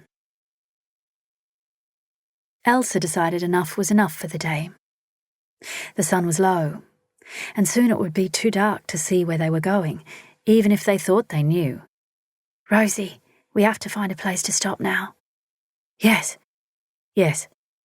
Rosie was squinting to focus on the road ahead, her hands tight on the reins. She'd wept silently for the first hour, and there'd seemed to be nothing Elsa could say to help. Now Elsa wondered how much she could see out of her eyes. Her own eyes would have been swollen shut by now. Had she been crying as much? Then stop, Elsa said, and reached over to put her hand over Rosie's. Let's see if we can pull off the road hereabouts. Sighing a long breath, as if she had to be finally convinced, Rosie pulled on the reins, and Pepin slowed to a stop. She stood up and looked around. Perhaps a little further where there's a clearing on the left. Looks as if others have done so before us. Taking up the reins again, she directed the horse, and the cart eased off the road. After braking, the sisters alighted, and both went for the cover of bushes. Oh my goodness, Rosie said mildly. It's not called relieving oneself for nothing. Elsa laughed a little. I was too scared to pull off the road earlier in case we were being followed. Too bad now. As they returned to the cart, Elsa said, I don't presume to know where we are, but as long as we stay on this same road, we should find ourselves in Penalda in about 2 more days' time. Rosie looked at Elsa, who was pulling out a blanket and a pillow from under a pile of clothes. And how would you know that? She asked. Elsa handed her the blanket. You remember Mrs. Jessup? Her grandfather, old Mr. Conroy, would talk about it. I visited him with Pa when we'd go there selling our milk. He had a map he used to carry, printed on skin of some sort. He showed me, and we would pore over it while he told his stories. He was a bullocky who used to take the Chinamen to the goldfields along this road after they got off the ships at Robe. Yes, I know, but you did that 50 years ago. Rosie snipped. Still the same road, Elsa said evenly. He lives with Mrs. Jessup now that he's got so old. I used to love to sit and listen to him. He said he got very rich by escorting the Chinamen. Oh, and he looks very rich now, Rosie derided, her arms full of the blankets and pillows Elsa had been handing her.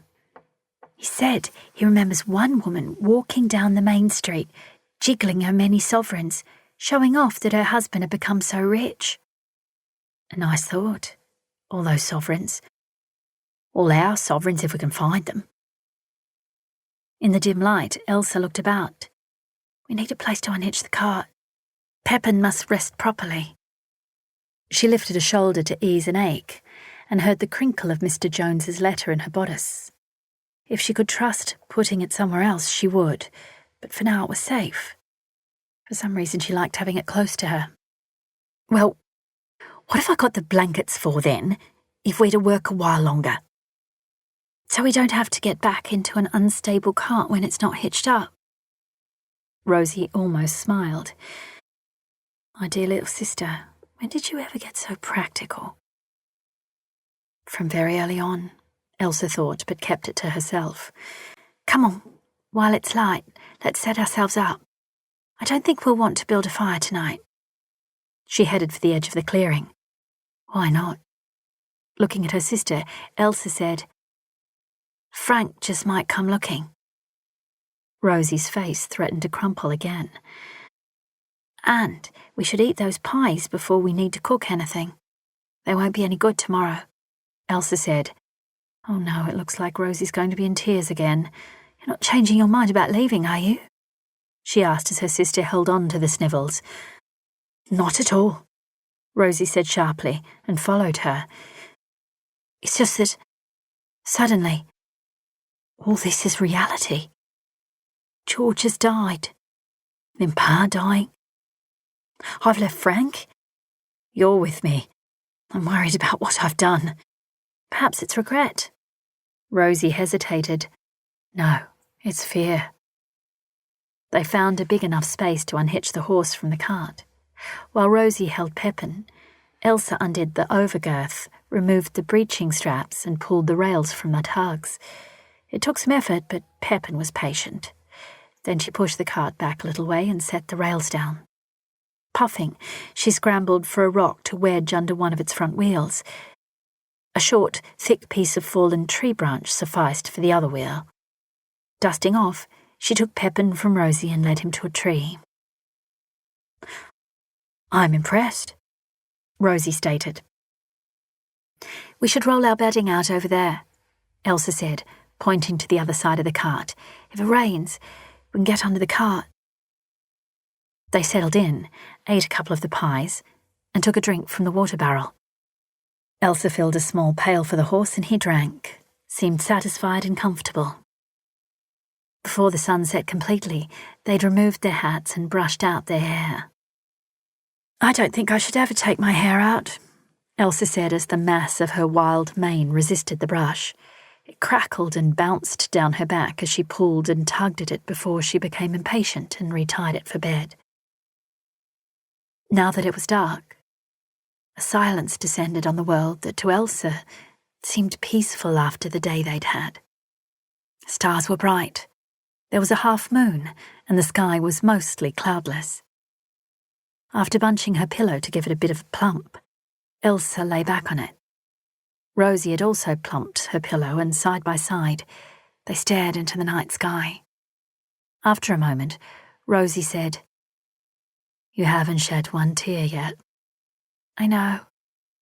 You must be sad, though. Of course I'm sad, Elsa said. I don't know why I haven't cried. I feel like I have a great lump in my chest where my heart is, but that's all. She rested a hand over where the letter was safe in her clothing and took in a deep breath to stay calm. As they continued gazing at the sky, Elsa tried to get around a little rock that poked the thin mattress under her backside. It had been a long time since she'd slept on the ground. Her little cot at her father's hut had been better than this, she thought. Rosie started to sniff again. It'll be all right. Elsa squeezed her sister's hand, but Rosie didn't squeeze back. We'll find Mr. Jones. We'll find the tin. And then we'll be all right. And then what? I don't know, Elsa said.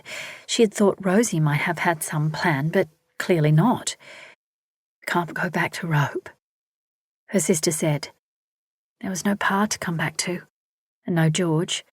Frank would take over the farm. Elsa frowned. She'd have to try and find a lawyer to advise whether Frank would automatically administer the property if Rosie declared she had left him. And would it mean they no longer had any rights to the farm? Perhaps daughters could inherit. Maybe there was hope. Slim as it may be, they couldn't possibly afford to engage a lawyer right now to find out. Perhaps they could do anything if they found this tin of sovereigns. She wondered what would happen if they did return to the farm. No good would come for sure. Rosie was a runaway wife, although Frank wouldn't realise it until tomorrow. It was true.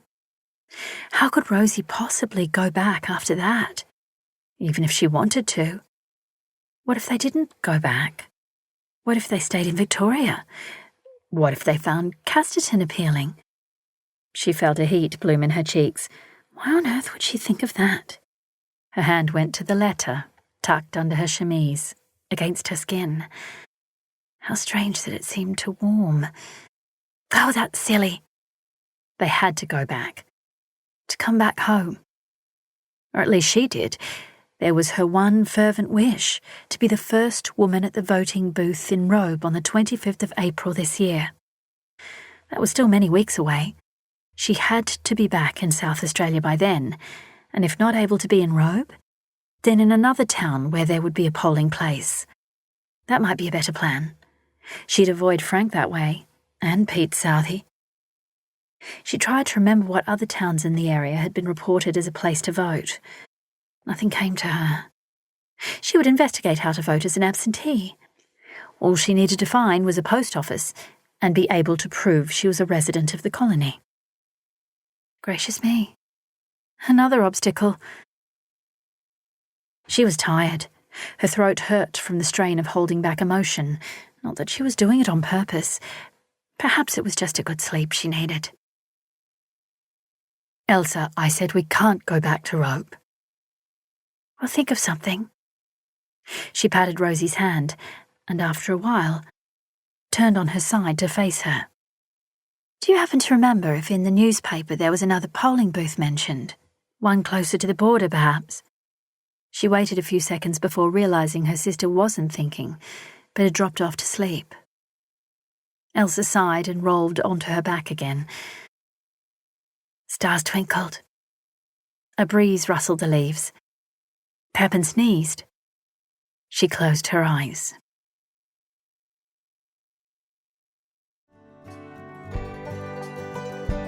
This is the end of CD 2. The book continues on CD 3.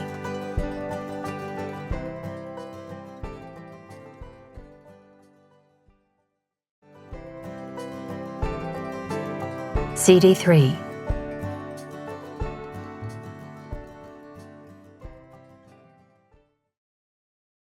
Elsa woke to Rosie coming back from her morning ablution, shovel in hand. It was barely light, but a good time to get going, so she set Rosie to packing up the bedding. Give it all a good shaking, she said while she found a tree to step behind and do what she had to do. Yes, madam, Rosie replied, throwing the mattresses on board before flapping the blankets hard. After trying to retie her hair into some order, Elsa walked towards the cart. The night's sleep had been welcome, but she wasn't sure yet if she felt refreshed. No point complaining. They might have to sleep rough for a while before their fortunes changed. Fortunes. Stretching her back, Elsa limbered a little before starting to hitch up the cart again. She directed Rosie to hold Pepin at the bridle as she tied the straps in place. Checking the overgirth again, satisfied the horse and cart were ready, she took up the driver's seat. Rosie had loaded the blankets and pillows, had handed Elsa her hat and tied on her own, and had dug around in the basket for 2 of the fruit buns. They're a bit dry, she said, looking at hers and holding one for Elsa. Would be lovely with some tea. Elsa took a bun as they pulled back onto the road. Maybe tomorrow we can light a fire. Tomorrow. If we're lucky, and if we treat Pepin well, we'll be more than halfway to Penola. Rosie shuffled on the seat to get comfortable. And then, how far is this Casterton place? Elsa flicked the reins and Pepin moved forward into a comfortable trot. That I don't know, but there are bound to be signs, and I'm sure some of the good folk of Penola will be able to direct us. Rosie brushed loose hair from her face and tucked it back under her hat. You sound cheerful today, she said as if disdaining. Elsa looked sideways. Perhaps if I sound it, I'll begin to feel it. But I think the good things we're doing will help. What good things? I'm leaving my husband. I'll never be able to return to Robe for all the gossip that will abound. That we're going to find George, Elsa cut in quickly. That we're going to find Ma's locket, and perhaps the tin. Not to mention that we'll be giving our heartfelt thanks to Mr. Jones for his kindness. She gee-upped Pepin as a flutter slid across her chest. For goodness sake. If she just kept her thoughts on the task ahead, she'd be all right. No need to snap at her sister, though sometimes Rosie could be so thick-headed and selfish. And now she could feel her gaze. What is it? I'm looking at you and you, little sister. Sometime in the last few years, you've grown up. Inevitable, Elsa said, annoyed. The prick of bristles replaced the flutter. I wasn't condescending. You have taken to our situation with great calm. What else to do? Elsa cried, and the burst surprised her as well as Rosie. She flicked the reins again, then reminded herself that Pepin needed to take them a long distance. A little speed for a while wouldn't hurt. As he picked up, she felt the breeze on her, and the rush of heat inside dissipated. I have to worry about my future too, and how I'll manage from now on. If I stay in Robe, what on earth would I do? I've done nothing but think of my options. Rosie retied her hat and brushed down her skirt. You could marry. Elsa scoffed. Marry who? And how quickly do you expect I might be able to manage that? Now the bristles shot up her back. Besides, I didn't think you thought so highly of marriage. Her glance at Rosie was rewarding. She spied a bloom of colour on her sister's face. After a little time, Rosie said, That Henry Benson had his eye on you. I remember what he said to you. I saw him looking at you and flirting with you. And what timing? Elsa said, and raised her eyebrows. I just heard of my brother's death, and Henry was there helping us dig a hole for my father's grave. Besides, he's a boy. Oh, and don't for 1 minute think I didn't notice how you reacted. Elsa felt the bloom on her own face now. I don't know what it means. I just ignore it. It means you're well ready for marriage. And well past the age, too. You're practically a middle-aged woman. Elsa was incensed. At 24? Ancient. You should have been married by now. Rosie straightened in her seat, clasping her hands in her lap, as if to give her more authority on the matter. Rubbish. Other women my age are unmarried. Although she couldn't name too many right now, she shook that off. Besides, if I choose to, I would marry a man, not a boy. Elsa insisted. Why not accept Henry Benson? Most of the single men have left the town, gone off looking for work. Because he's only a boy. Elsa shook her head. And I haven't thought further than that, she said quickly. You have. Elsa huffed. All right then. I've had a good look around and found nobody worthwhile. Is that so? Rosie wasn't giving it up. True, I suppose. Pete Southey's not much of a candidate, is he? It was never him. I don't want to talk about that awful man. I've heard he's been on the lookout for a wife and is very determined. Talk was recently that he'd found someone, but she'd spurned him. Rosie looked at her, incredulous. Oh, was that you? She asked, teasing. Elsa's lip curled. I only have to look at him and my skin crawls. Rosie sighed. Agreed. Then Henry Benson. You could train him to be a good husband. Elsa rounded on her. You're making fun of me. I don't want a boy, and I don't want anything like that lecherous Peter Southey. I want a real man. Like our big brothers were men. Like John and Ned. They were kind men. Her chin puckered. Why are tears starting to prickle now? Rosie was quick to squeeze her hand. They were real men, you're right, and kind. They've been gone long years. Elsa felt the gulp coming up from her stomach, felt the hiccup happen as she tried to speak. So, you see, there is a high bar for any man who might come into my life. Her face then screwed up and the tears broke. Rosie seemed at a loss. Tears? Surely not for some unknown man. Elsa shook her head, sobbing. No. For all our men. For all our boys. They're gone, and there'll be no one to replace them. Even George, she said. George, the adventurer, the gadabout. He would have made a fine man once he grew up a bit. And now? Oh dear. Rosie slipped her hands over her sister's. Give me the reins and get your handkerchief. She watched as Elsa complied. You know, our big brother John never liked Frank, she said as Elsa cried into her hanky. He always said he was a lazy sod. But did I take any notice? No, at 16 I was ready for the world. I could take on anything. Rosie gave Pepin a light flick. Ned, well, he was a bit younger and not so vocal. He just kept away from Frank. She looked at Elsa, who nodded as she blotted her eyes. Pa thought Frank was wonderful, a baker and all that. We had a good business when the port was doing well. What business wouldn't thrive in a place where the only rival in the colony was the port of Adelaide? Elsa felt the pressure in her chest ease. A last sob escaped and the hiccups dwindled off. She couldn't speak yet. Pepin trotted along at a good pace in Rosie's hands. Do you know, Elsa, that there were a couple of men vying for my attention even after I married Frank? Elsa was surprised by that.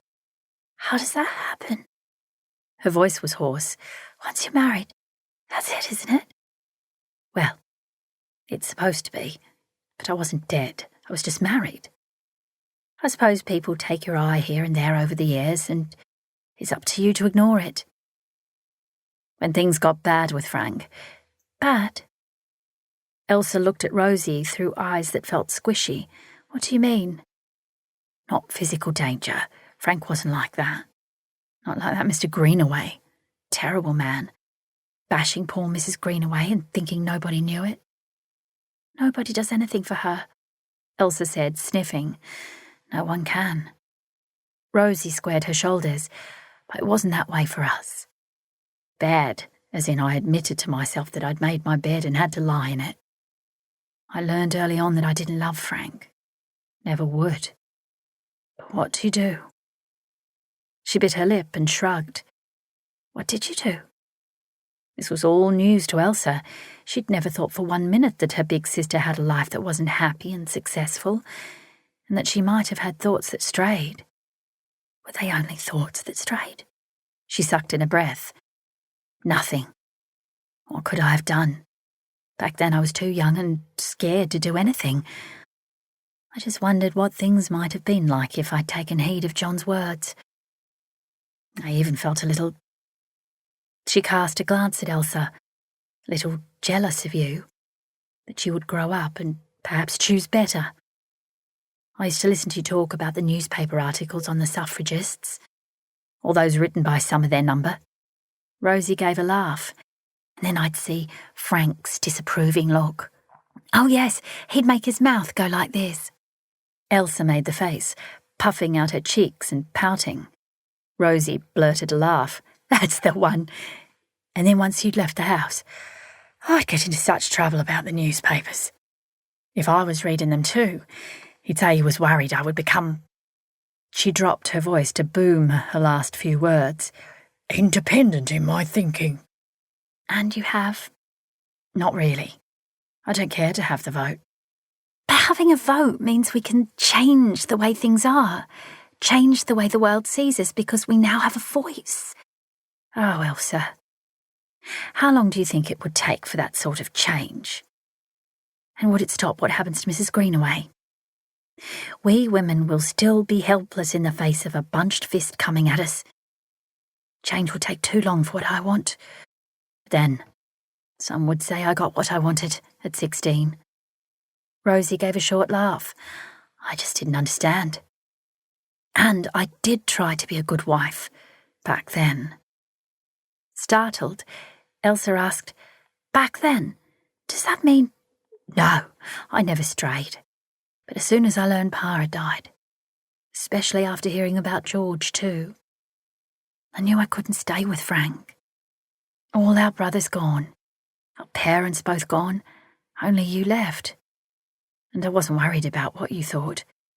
She took a deep breath, looking embarrassed.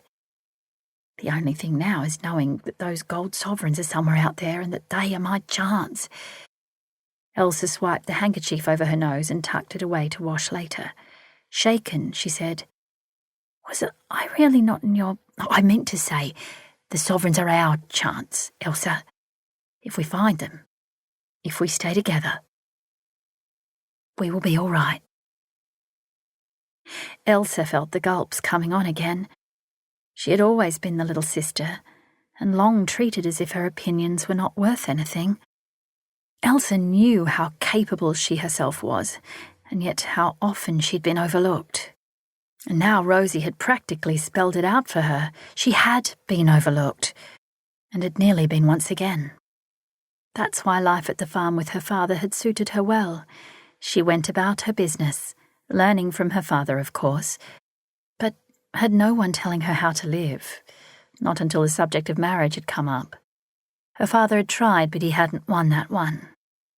If she was going to marry someone, it would be her decision. And she'd want a good marriage, not one like Rosie's. From now on, Rosie said, casting a sidelong glance at her, I'll never do anything I don't want to do. If we don't find these sovereigns, I'll find work somewhere to keep us. And there it was again. I'll find work too. I'll keep myself. Of course, Rosie said too fast. A new determined Rosie seemed to have emerged quickly, but the old Rosie was still there. Elsa would remain wary. They didn't speak for a while. Pepin kept up a comfortable pace, and the flies weren't too annoying. There wasn't much of a breeze, so the dust flying around was minimal. It would only be about 8 or so in the morning, the temperature still cool. Rosie eventually broke the silence. I wonder when Frank will think to come looking for me. Will he go without you cooking his lunch? Yes, but not his dinner. Elsa tried to calculate how far they'd travelled and how far ahead of Frank they would be. We'll drive as far as we can, she said, even a little bit into the night if the moonlight is good. But I've still got my eye on Pepin. He'll be as important to us as food and water.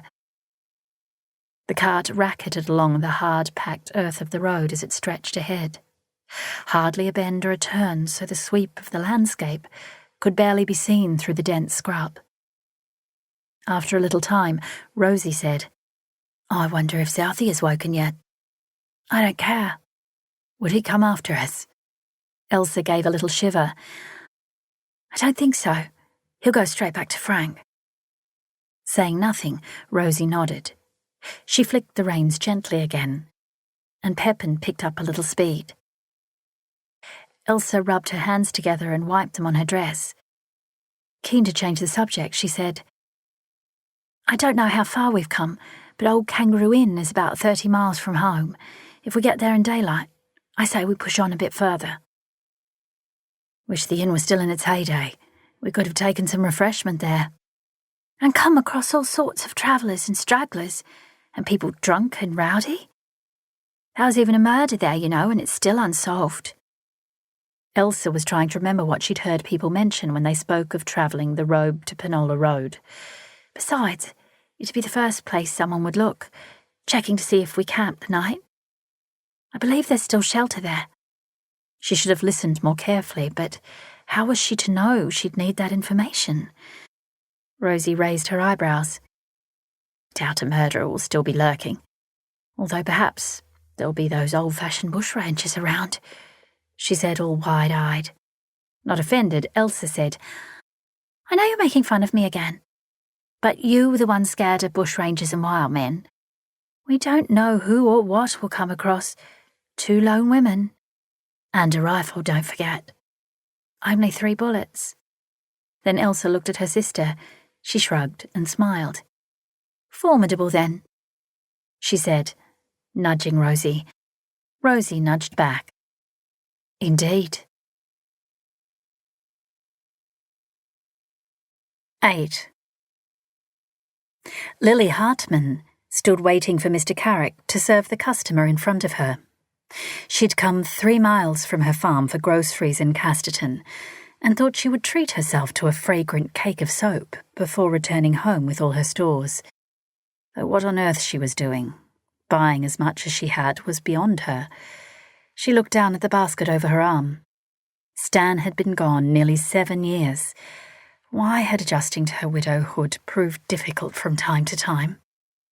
Mostly she only bought for herself, but every so often she'd buy for 2 and cook for 2. Perhaps wishful thinking.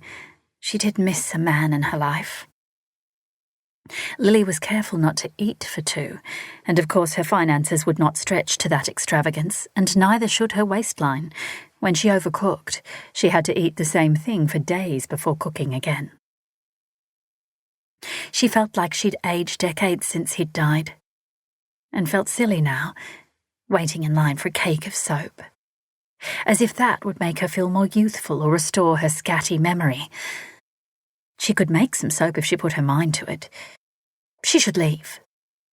While trying to decide to stay in the line or go, she put a hand to her hair, just for something to do, really. She always kept the fine blonde waves, threaded with silvery sparkles, she liked to tell herself, neat and tidy in a simple knot at the back of her head. Jiggling her basket, she decided to stay in the store. Besides, it would look odd if she just vacated the line after having waited so long. They'd say, "There goes that poor old woman. Can't make up her mind whether to be here or there." She wasn't that old. 45 wasn't old. She was just a bit worn out, that was all. She smoothed her cheeks. Her skin was still firm, and she was careful to stay out of the sun. So far, her old-fashioned, large-brimmed hat, hanging on the hook behind the door at home, did the trick to shade her while she tended the vegetable garden. Waiting patiently in line, she studied her free hand, palm up, then palm down. Only a little dirt was ingrained, just from the reins of the cart, she was sure. And there were crepey wrinkles on the back of her hand. But so what? Her fingers were still strong, with no sign of arthritis, and her nails were neat, clean and short. Oh, there's a delicious aroma coming from the back of the store. Mrs. Carrick must be cooking Mr. Carrick's lunch in their kitchen behind the curtain. She did miss baking a good meal, and having it appreciated by a hungry man. The scents of fresh bread and roasted mutton wafted across the store. Lily's mouth watered, and she thought perhaps she should avail herself of a meat pie from across the road at Casterton's finest bakery, the only one, for the ride home. More extravagance, Lily Hartman. Unnecessary. Aggie Flagstaff was in front of her, talking to Mr. Carrick. "You might have heard, Mr. Carrick, that one of those Jones brothers has turned up at his house again." That grabbed Lily's attention, one of those Jones brothers. She knew which brother that would be. She hadn't heard it herself before now, but was glad to know. "Would that be Judah Jones?" Mr. Carrick asked, placing packets of tea and sugar into Mrs. Flagstaff's already loaded basket. "I'd heard he was back."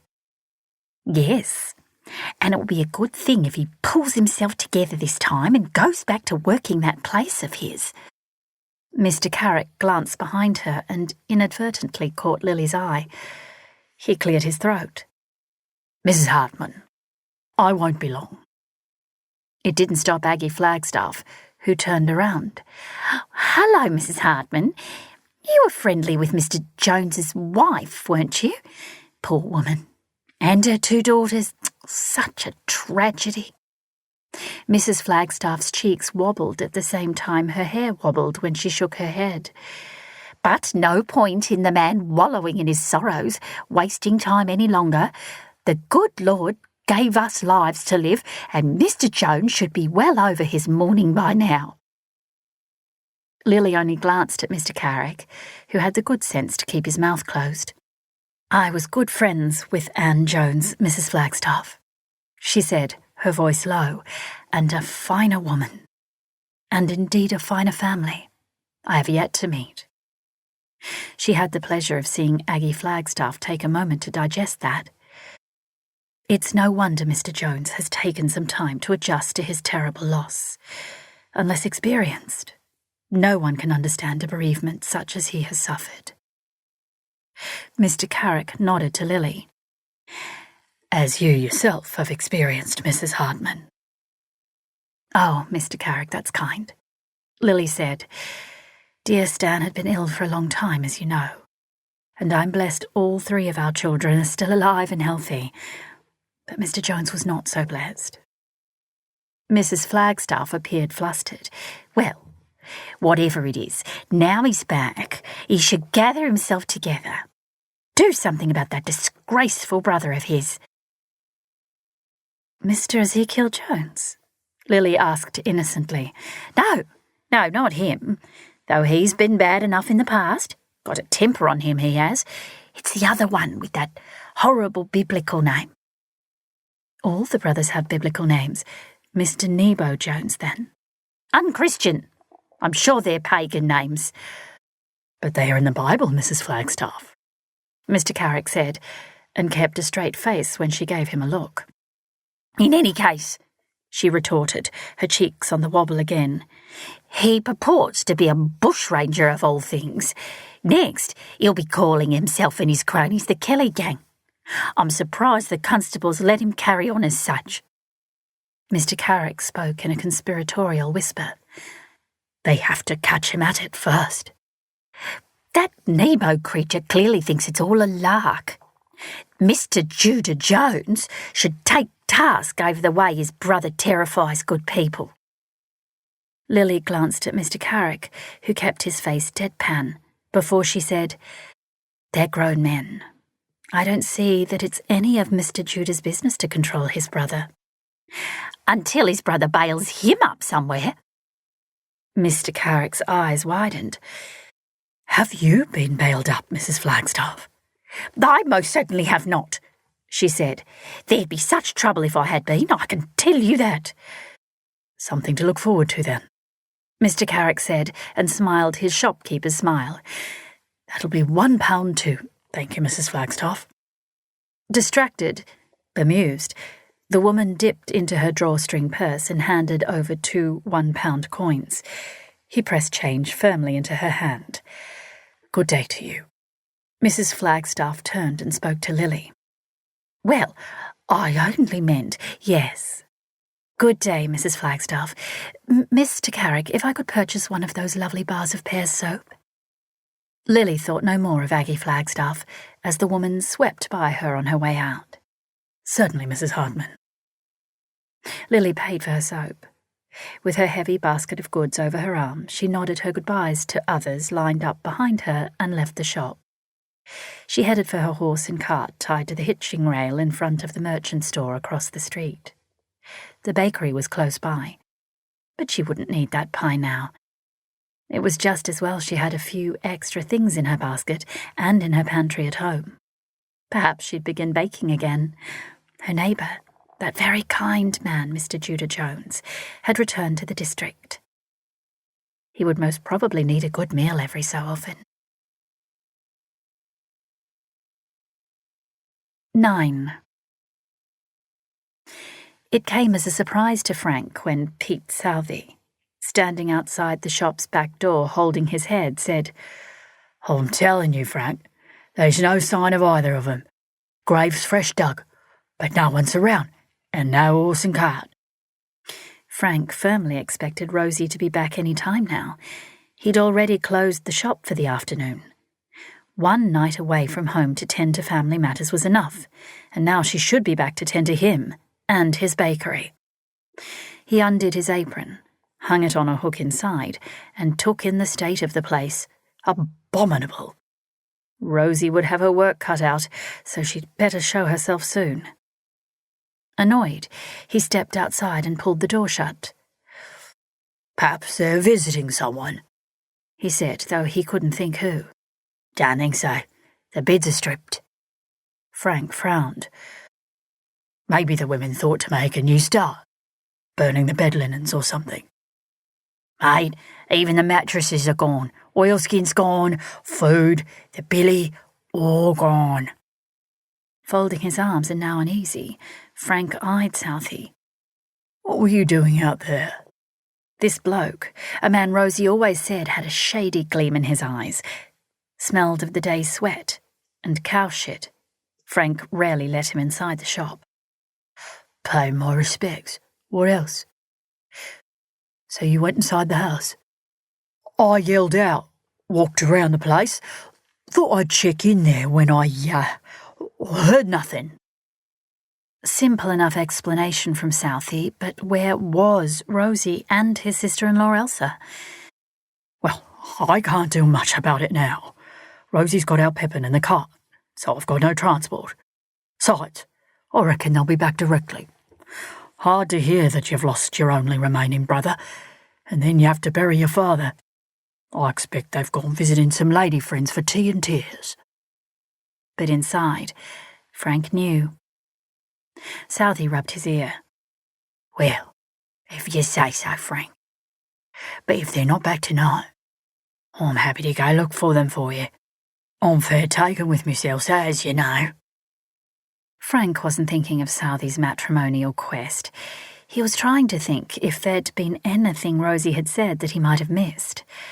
All he remembered was that she was going to purchase a coffin. Sometimes the smithy delivered them. The coffin maker. Let's go see if Mr. Benson is still in his shop. Outside, Frank tugged at his collar. He shouldn't have needed to. The autumn air of the late afternoon had cooled. The crisp breeze brought in the whiff of seaweed and salt as gulls squawked overhead. As they neared the forge, Frank could hear Mr. Benson banging the hammer, shaping a tool on the anvil. The smithy looked up, nodded, and waved. He dropped the hammer onto a bench nearby. Afternoon to you, he yelled. Frank lifted a hand in greeting. Afternoon. Did you deliver a coffin out to my father-in-law's place yesterday? His chest felt peculiar in the dense air of the forge. Your missus and her sister took it in the cart. My boy went with them and helped dig the hole. Mr. Benson's yell brought Henry out from behind a doorway. There he is. Hello, Mr. Putney. Henry ignored Pete Southey. Lad, you buried my father-in-law yesterday. Henry glanced from Frank to his father. Miss Putney said it were to be done quick. Frank blew air into his cheeks and held it there a moment. I see. Yes, of course. Mr. Benson yelled, Something amiss, Mr. Putney? Frank shook his head. I don't... Did they say they were going somewhere, young Benson? Pete Southey cut in. Frank felt his chest grip. The heat was overwhelming, even at this time of day, worse than the heat from the ovens in the bakery. Too hot. He ran a finger along his collar and loosened off the top button.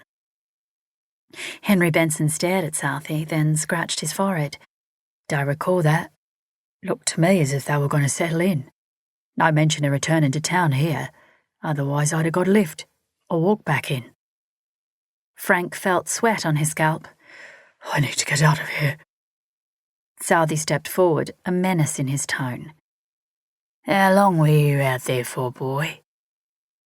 Henry lifted his chin. Long as it took. Mr. Benson yelled, Here, Mr. Southey. My lad was back well by sundown. What's your issue? A frown creased his brow. Pete. Frank grabbed Southey by the arm. I have to get out of here. Southey shook him off. What did you get up to out there, boy? Frank felt a pain shoot across his chest. Too hot in here. Have to get out. All he could think of was that Rosie had left him. It all added up. The overnight stay, the horse and cart gone, bedding and other items gone. She's run off. I got up to dig in a deep hole to put Mr. Goody in, and then... Frank turned, reeled towards the doorway, banging against benches and walls as he stumbled. Once outside, he slumped to the ground and took deep breaths. The pain in his chest had gone, and now cold shudders racked him as the sweat cooled all over his body. Pete Southey strode out. Frank, what the hell happened? He squatted, dropped a hand on Frank's shoulder. Get me back to the bakery. Frank wheezed. Jesus, you've gone all white in the face. Is it a heart attack? I'll get some help. Not a heart attack. Just get me back to the shop. Had one of these before. It'll pass. It'll pass. Southey hauled Frank up and dropped a shoulder under his arm. What is it then? He grunted, trying to get Frank fully on his feet. Shit, you're a heavy bastard.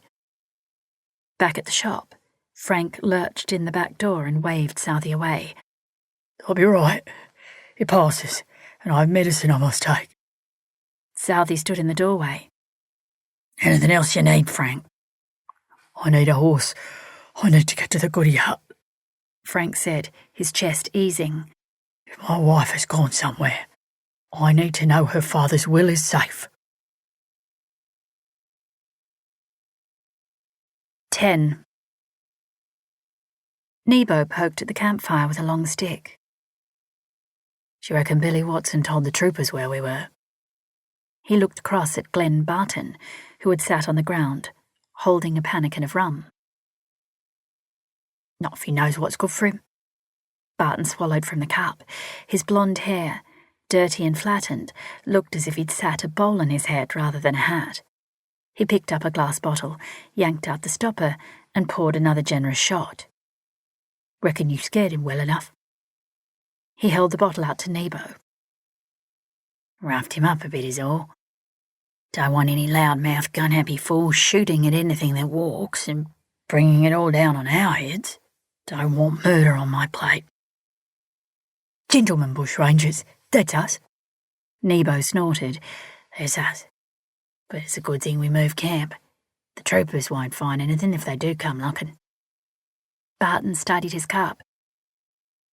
Is he going to ride with us? Nebo shook his head as he poured from the bottle. I give up on him. He won't do us over, but he won't do a job with us. He mulled over what he'd just said. He's got kids. Be no good for them if he got caught. You know they got troopers on some of the coaches now. And we don't know which ones until we get there. Nebo stared into the rum. Just one big haul. Then we can all go our separate ways and not have to do it again. Barton barked a laugh. You sound like a loser at cards, mate. Just one more round and me luck will change. He lowered his voice. You got family, Nebo. Your brothers. Go work the land with Zeke or Jude. Why live this life? A sheep here and there. A few pound notes for grog money. Getting the law all hot and bothered when they got nothing else to do. Could ask the same question of you. I've got no family to worry about. Barton glanced over at Tilly, who was dunking washing in a tub on the edge of the clearing. And Tilly, well, she don't have much either now. Zeke and Jude, they should put their places together, make a bigger place. Maybe then there'd be work for me. Nebo tossed the rum dregs to the dirt. I told them that, but they don't listen. He wiped a hand across his mouth. What about Wally and Fred? They're in, Barton said. These are desperate times. Wally's not keen for any more after this one. Will you look at him? He's right at home being a family man, and he wants something better than hiding from the troopers all his life. They both looked across at Wally and Fred, who were sitting at their own campfires with their two women. It seemed a homely affair, serene. Humpies with canvas laid over the top made crude huts. Wally, a stripling black-haired lad in his mid-20s, and his girl Sal, blonde and buxom and big with child, had begun to make mud bricks, which had the others laughing. But short of stealing building supplies, there was nothing else with which to construct any shelter. And winter was coming. It was always cold in these parts. Fred and Alice had 2 layers of canvas over a sturdy tent, stacked with brush. They worked mostly on small pieces of furniture, storage boxes on legs to keep off the damp ground when it rained, a meat safe or 2, cots for themselves and for the others. And Fred, Barton continued, he has more talent in his hands than for just being a bushy. He could make his mark if he had a chance. Alice could too. They'd be all right. Just one more job. Fred, his dark brown hair flopping into his eyes, bent over something Alice had in her hands. She looked up at him, brushing her long fair hair out of the way before she reached up and tucked Fred's behind his ears. They all had skills. They could all survive in the bush. But what good was that when, because there was no work, only another bloody depression, there was no future? Couldn't live out a good life scratching around on Crown land, keeping one step ahead of the law just to survive. Nebo turned that thought over. Barton was right. Nebo could, should, work with his brothers. He knew it was pride that got in his way. His own pride. Jude had once exploded that his youngest brother was a no-hoper. A lazy bastard, out for a good time and nothing else. And Zeke had only given Nebo the eye when Nebo had played up to Maisie, who mostly ignored him. He admitted Zeke could have clobbered him, beaten the daylights out of him, yet he didn't. Nebo got him back for not paying him attention. He kept Zeke wondering about just which one of them fathered Jonty. Nasty that was, he knew it. He wasn't proud of it. Just couldn't seem to stop himself. He knew it was jealousy, plain and simple. One last job, that's all it would take. A good haul, and then everyone goes their own way. Tilly Scott, a slim woman with glossy, pale red locks, came up behind Barton. "You're going to need to set them rabbit traps, darling," she said, and ruffled his bowl-shaped head of hair. "You could do it, lass," he said. "I've got business here." "Could, but I won't," she quipped and slapped his shoulder. "I told you, I'm no slave." She smiled a bright smile. "And if I'm to stay, someone needs to till me some soil for spuds and other vegetables," she said, and tapped Barton's nose before she wandered off. He watched her go, bemused. "I'd send her back if I wasn't so taken by her," he said, and swigged his rum. "You poor, poor bugger. Better get yourself a patch of dirt quick, so you can dig in those spuds and get all homey. Don't knock your luck." Barton's attention was momentarily on Tilly's retreating figure. "Speaking of luck," he said, and took the bottle back from Nebo. "I reckon I know where we could jump that coach up from Mount Gambier. What about at the 10 Mile out of Casterton? That's not far from here. Plenty of scrub." "Sounds all right, but it'll be broad daylight by the time it gets there." "Yep, but far enough out of town, and day after tomorrow it's due. No one will know what hit 'em. No one expects bushrangers anymore. All them hopefully rich ladies with golden garters." Nebo grunted. "Not harming any ladies. I just want gold coins, notes, a bit of jewellery." He tossed back the last of his rum while watching the other two couples. Barton stood up to head to his own tent, and to his delectable Tilly, as he'd put it. Nebo heard low murmurs and companionable laughter. He turned his head to regard his own camp, his meagre possessions. A swag and his saddle lay under a low stretch of canvas held up by short, stout poles. Fred had nicked it for him on a visit to Casterton. Nebo's horse was nearby, tethered with the other horses. He looked around. A nice patch of dense scrub. It was in off the road away, and that suited his purposes. A creek was close, the water low but flowing. He'd be all right if this one job went off to plan. Looking back to his camp and then to the others in his band, he laughed at himself. "Quite the society," he'd said to Zeke. Sal had her hands in the bucket packing mud with leaf debris, concentrating, leaning forward over her rounded belly. Alice's quick and strong fingers were using a knife to turn a piece of hewn timber into a sturdy table leg. She handed it up to Fred to examine. She took it back and continued. Tilly had emerged from under her canvas, tied an apron over her dress, and was now tending to a fragrant pot over their cook fire. He was missing that one thing.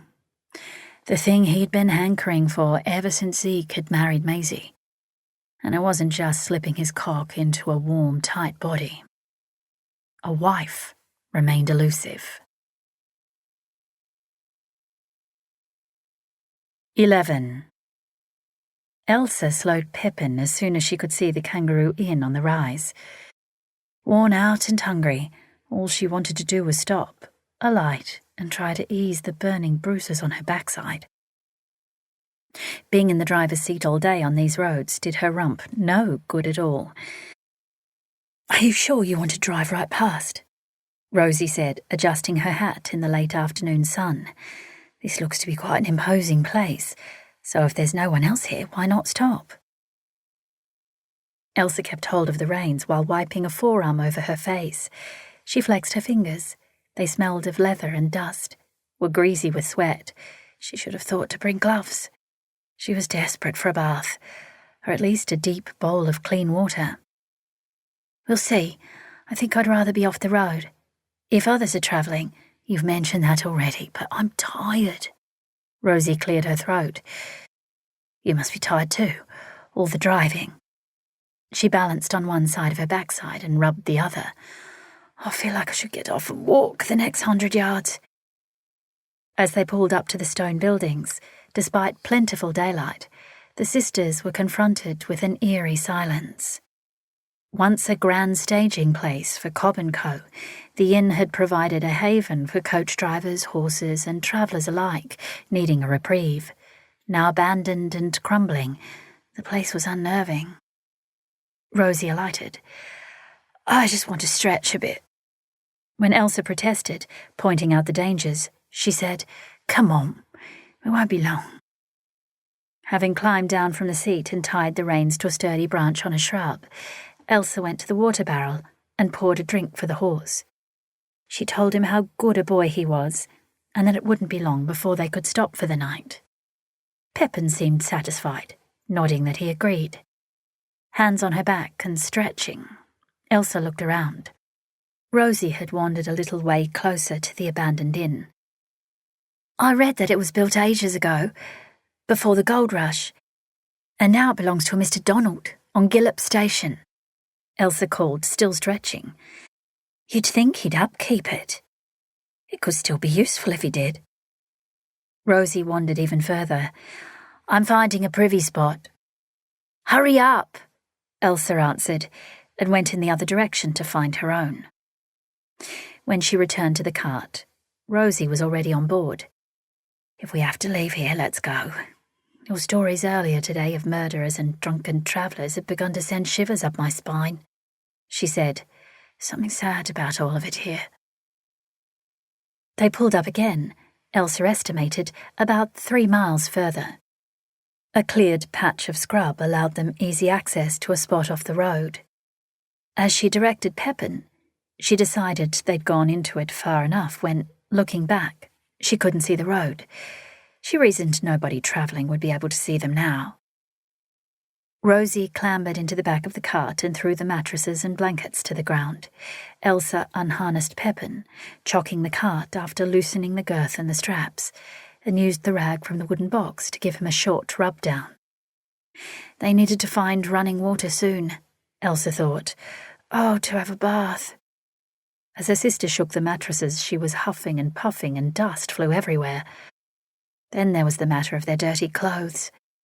Pepin was also grimy with sweat and dirt, and the barrel of water, just for drinking, Elsa had declared earlier, wouldn't last forever. I'm glad we're almost to Pinola, she said as they settled on their beds, their cups of water carefully set on the ground. We can find a well, but better to pay for a bath somewhere. And we're nearly at the end of these, she said, handing a bun to her sister. They feel more like rocks than buns. It's something in our mouths. Rosie broke off a bit and popped it in her mouth.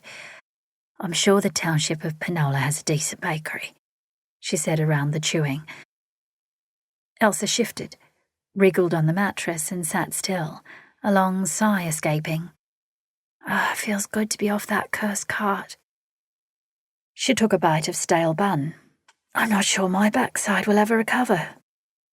Wriggle a bit more, Rosie said, still chewing. Elsa reached over and sipped from her cup. Oh, for some tea. Her father immediately popped into her head. She remembered the way they would sit around the fireplace in the hut and sip a strong cup of tea while they waited for the rabbit stew, or mutton if they were lucky, to heat for dinner. What is it? Rosie asked. You just gave a loud sigh. Did I? Elsa took another bite, chewed and swallowed. I miss Pa. And George. Suddenly the future is a yawning chasm. It's been a yawning chasm for a while for me. Rosie was so matter-of-fact. Elsa propped on her elbow. I didn't know you were unhappy. You've never indicated. I just assumed that married life must have made some people a bit grumpy because they had more responsibilities or something. It seems to me lots of married people are grumpy. Some married people, Rosie said and glanced at her. For a long time, I've been wondering if there was ever to be anything else to life. I haven't been able to bear a child. I live with a man who's mean with money and mean-spirited, who thinks I'm there to work myself to death for his bakery. It should be our bakery, but he always refers to it as his. I dressed how he wanted me to dress. My interests were frowned upon. Being with my family was frowned upon, and all for what? To be rewarded with a loveless marriage. Now my youth's gone. I didn't want that to be all there was for the rest of my life. She gave a big sigh. When you came to me about George, I thought that it would be my chance to stand up to Frank and tell him I would be looking after Pa, that he could work the bakery himself. Daylight was fading, but Elsa could see her sister's chin firm up. She thought that Rosie might have been holding on to some other emotion, but Elsa couldn't think what it would be. I know you were looking after Pa, Rosie said. I just wanted to be closer after all these years. I think Pa knew what was between me and Frank, but he wouldn't say anything about it. A woman's place and all that. A little laugh escaped when I got home to the farm with you. After worrying all the way there that Frank would be angry, I wondered if I'd gone mad wanting to leave. I began thinking I should scurry back home. And there was Pa, dead. Something inside just clicked. Elsa lay down, in the silence now. She tried to understand what she'd just been told. Rosie had been 16 when she married Frank. There were many years Elsa remembered an aloof Rosie, an older sister out of reach. When Elsa would become bewildered by her sister's disinterest in her, their mother would pat her hand and say, Don't bother your sister, dear. She's a married lady with grown-ups' worries. Their father would simply turn away. Sometimes Elsa wondered if he was pained by something Rosie had done, but he never said. Learning just now that her sister had changed because someone had asked it of her seemed foreign, but then again Rosie had been with Frank all of Elsa's life. That person was the only Rosie she'd ever known. Her leaving now seemed very brave, or very reckless. At the first stars appearing, Elsa asked, So, are you afraid of the future? Rosie waited a beat. I am. But not fearfully afraid, if you know what I mean. Not enough to go back. I'm on a path now that I don't want to get off. The freedom. I feel almost euphoric, and I really can't think straight. Perhaps that's the running away. Perhaps it's grief as well. She finished the last of her bun and took a drink. I know things will be very tough if I can't find work, but I'm determined to do better. You always laugh at my interest in women's suffrage, and now you sound just like us. Oh, and you identify with the suffragists now, do you? Rosie, the taciturn sister she knew, looked over at her. Don't be mocking again. It's not just about the vote, you know, and I do intend to vote, absolutely. It's one step towards being independent in this world and allowing our voices on political matters to be heard. Political matters? It's hard enough having our voices heard in our own homes before we go shouting about something else. You still sound like you're reciting from a page. Rosie, I know there are lots of women who feel the same way. How do you know? I don't see too many in robe. There are a few. Of those who are still left in robe, that is. But I read the newspapers. Many women feel the same. Only a few years ago, for instance, thousands signed a huge petition. Don't get on a soapbox, Elsa. I've heard you before. That stuff is not for me. I do want my independence, or more importantly, I do not want to be tied down again like I have been. That's that." Elsa thought a little before replying. It sounded as if Rosie was trying to shut down the conversation, and she was used to that. This time, though, things with Rosie had to be different. Elsa had read a report from Parliament citing one minister who had declared it would be dangerous for women to vote, that the very heart of a man's home and family life was at risk if it were to happen. "How can we be independent when we're not allowed to be?" she asked Rosie. "How will it ever come about, when even some of us women don't want to be? Some people imagine we couldn't cope, or that their worlds would come crashing down if we got an education or kept and managed the money we earned ourselves." They were all the things that Rosie had just taken a stand against. Didn't she fully realise that she was already thinking independently of the man in her life? Elsa wanted to grab her sister's hand, but refrained. Not yet. Not yet. "That's what our vote is for. To ensure we have that basic right to be what we want to be, and I'm going to add mine at the election." There was another long silence. Night was coming quickly. Soon they'd share a blanket over them to keep the insects away, and then sleep would come. But for the moment, Elsa could almost feel the air hum between them as Rosie's thoughts churned. Well, in that case, we must ensure that we are back in our colony and find a place to vote, for I believe Victoria has not allowed women to go to the polls, Rosie said, surprising Elsa. "I have a feeling we will have to be very busy in order to do that." Then her sister turned away on her side. "It's the only thing I want to do, and I will do it. I will come back and vote." "Of course you will," Rosie murmured. "Now do stop going on about it. It'll give me nightmares. Go to sleep." There were things Elsa would like to have asked her sister, but they'd have to wait. She twisted the blanket they needed out from under her and tossed it over them. Rosie grabbed an edge, pulling it over her head. It didn't matter that she'd turned away. At least she was mulling it over. The last thing Elsa remembered thinking was how her own life might look in the future. She had no family left except her runaway sister. No home, and perhaps no fortune if they didn't find George's tin. Poor George. Poor Pa. Her heart thudded. Destitute was the word that came to mind. Her future? She couldn't see anything. Suddenly, she wanted a good cry to take her over. Elsa popped awake. What was that? She stopped breathing. There, not far. On the road. Coming from Robe. A light bobbed in the pitch dark. A voice snarled, a whip cracked, and thunderous hooves and the rattle of a vehicle hammered the road, not 20 yards from where they camped. Her heart banged against her ribs. Pepin let out a soft nicker, but that didn't worry her. He wouldn't be heard over the din of the vehicle on the rutted road.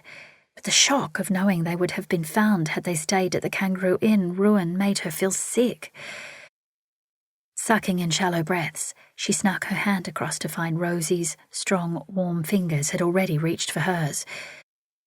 The traveller's noise faded in the distance, but Elsa stayed frozen, rigid on the flat mattress, until no other sound could be heard. No following rider or coach. No wandering men carousing after a night on the run. "They couldn't have been after us," Rosie whispered, letting go of her hand. She turned onto her side and went back to sleep. For Elsa, the night was long as she watched the stars, hour after hour, edge their way towards the new day. They were away at first light. The hard ground under her thin mattress hadn't helped Elsa doze at all after last night's fright. She could feel the insistent niggle of a fatigue headache as she packed the cart. They'd made steady pace with little conversation, and Elsa assumed Rosie felt the same, even though she'd slept. now. With a rider approaching from Panola way, their tempers were tetchy. "Get us off the road, quick!" Elsa straightened up. "There's no easy place to pull off, Rosie.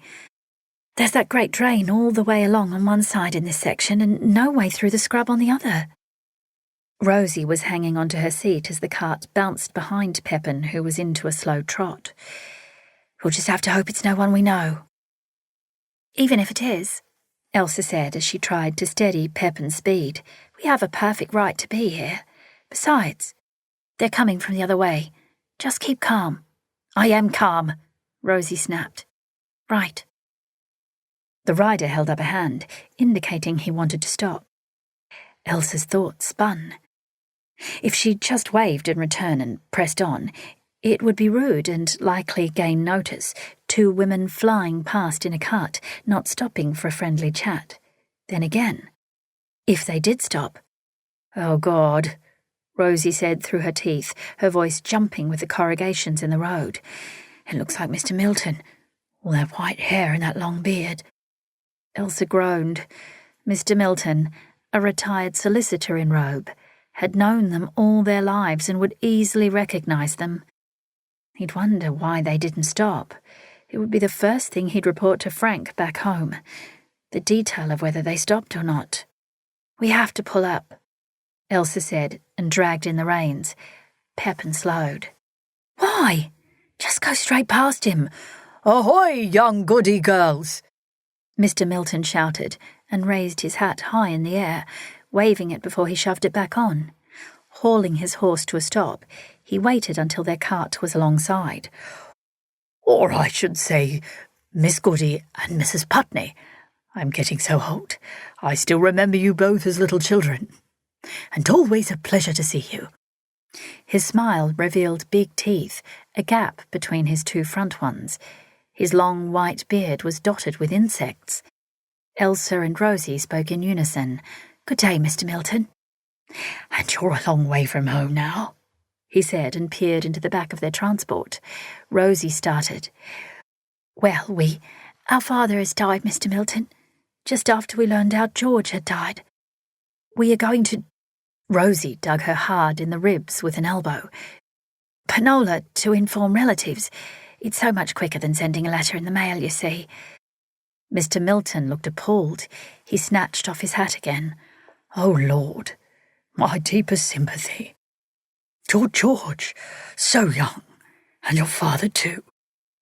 "He was ill, you see," said Elsa, moving slightly away from Rosie, "and the news of our George's death was an added shock to his poor health." Rosie flapped her pinny, dabbed her eyes with a corner of it, then madly waved off the flies that came at her from Pepin's tail. Of course, I knew Curtis was ill. I'm so sorry," Mr. Milton said. "When did all this happen?" Elsa, ignoring Rosie's glare, said, "We got word that George had died weeks earlier, just 3 days ago, and Pa died the very next day. So as Pa has no kin, we thought to inform our mother's family." "In Panola?" The gap-toothed smile was wide, but he looked perplexed. "I thought Kitty's people were in Narracourt." "In Narracourt," Elsa said, agreeing quickly, "after we've seen other relatives in Panola." Mr. Milton shook his head. "Dearie me, young ladies, it's all terrible news. But George, what happened to young George?" Rosie put her face in her hands, and Elsa heard a sob, for George's demise, of course, and just as much for Mr. Milton's benefit. He began to look uncomfortable. "Mr. Milton, a terrible thing." Elsa's voice hiccuped. "He was shot, they said, by bushrangers." "Oh, my Lord," Mr. Milton said, shock creasing his face. "This day and age. That's truly terrible, Miss Goody. Not in these districts, I hope." "Oh, no," Elsa said. "Somewhere far into Victoria." Rosie's elbow wasn't able to reach her this time. He frowned. "Well, it isn't safe for you to be driving around without a man to escort you." His horse, dancing beneath him, bumped Pepin, who barely turned his head. Clouds of black dots took flight, flies rising off the backsides of both animals before settling again. 2 young women alone. I should think perhaps that's asking for trouble," he scolded. Elsa gave him a dark frown. "We're not alarmed to do it, Mr. Milton. So far, we are very well, as you can see, and will be extremely careful. But it is a timely thing for us that we've met you on the road," Elsa said, ignoring the eye Rosie gave her. "We passed Kangaroo Inn some hours before dusk last night, and we've travelled a good distance today. Surely we can't be far out of Penola." Rosie spun back towards Mr. Milton.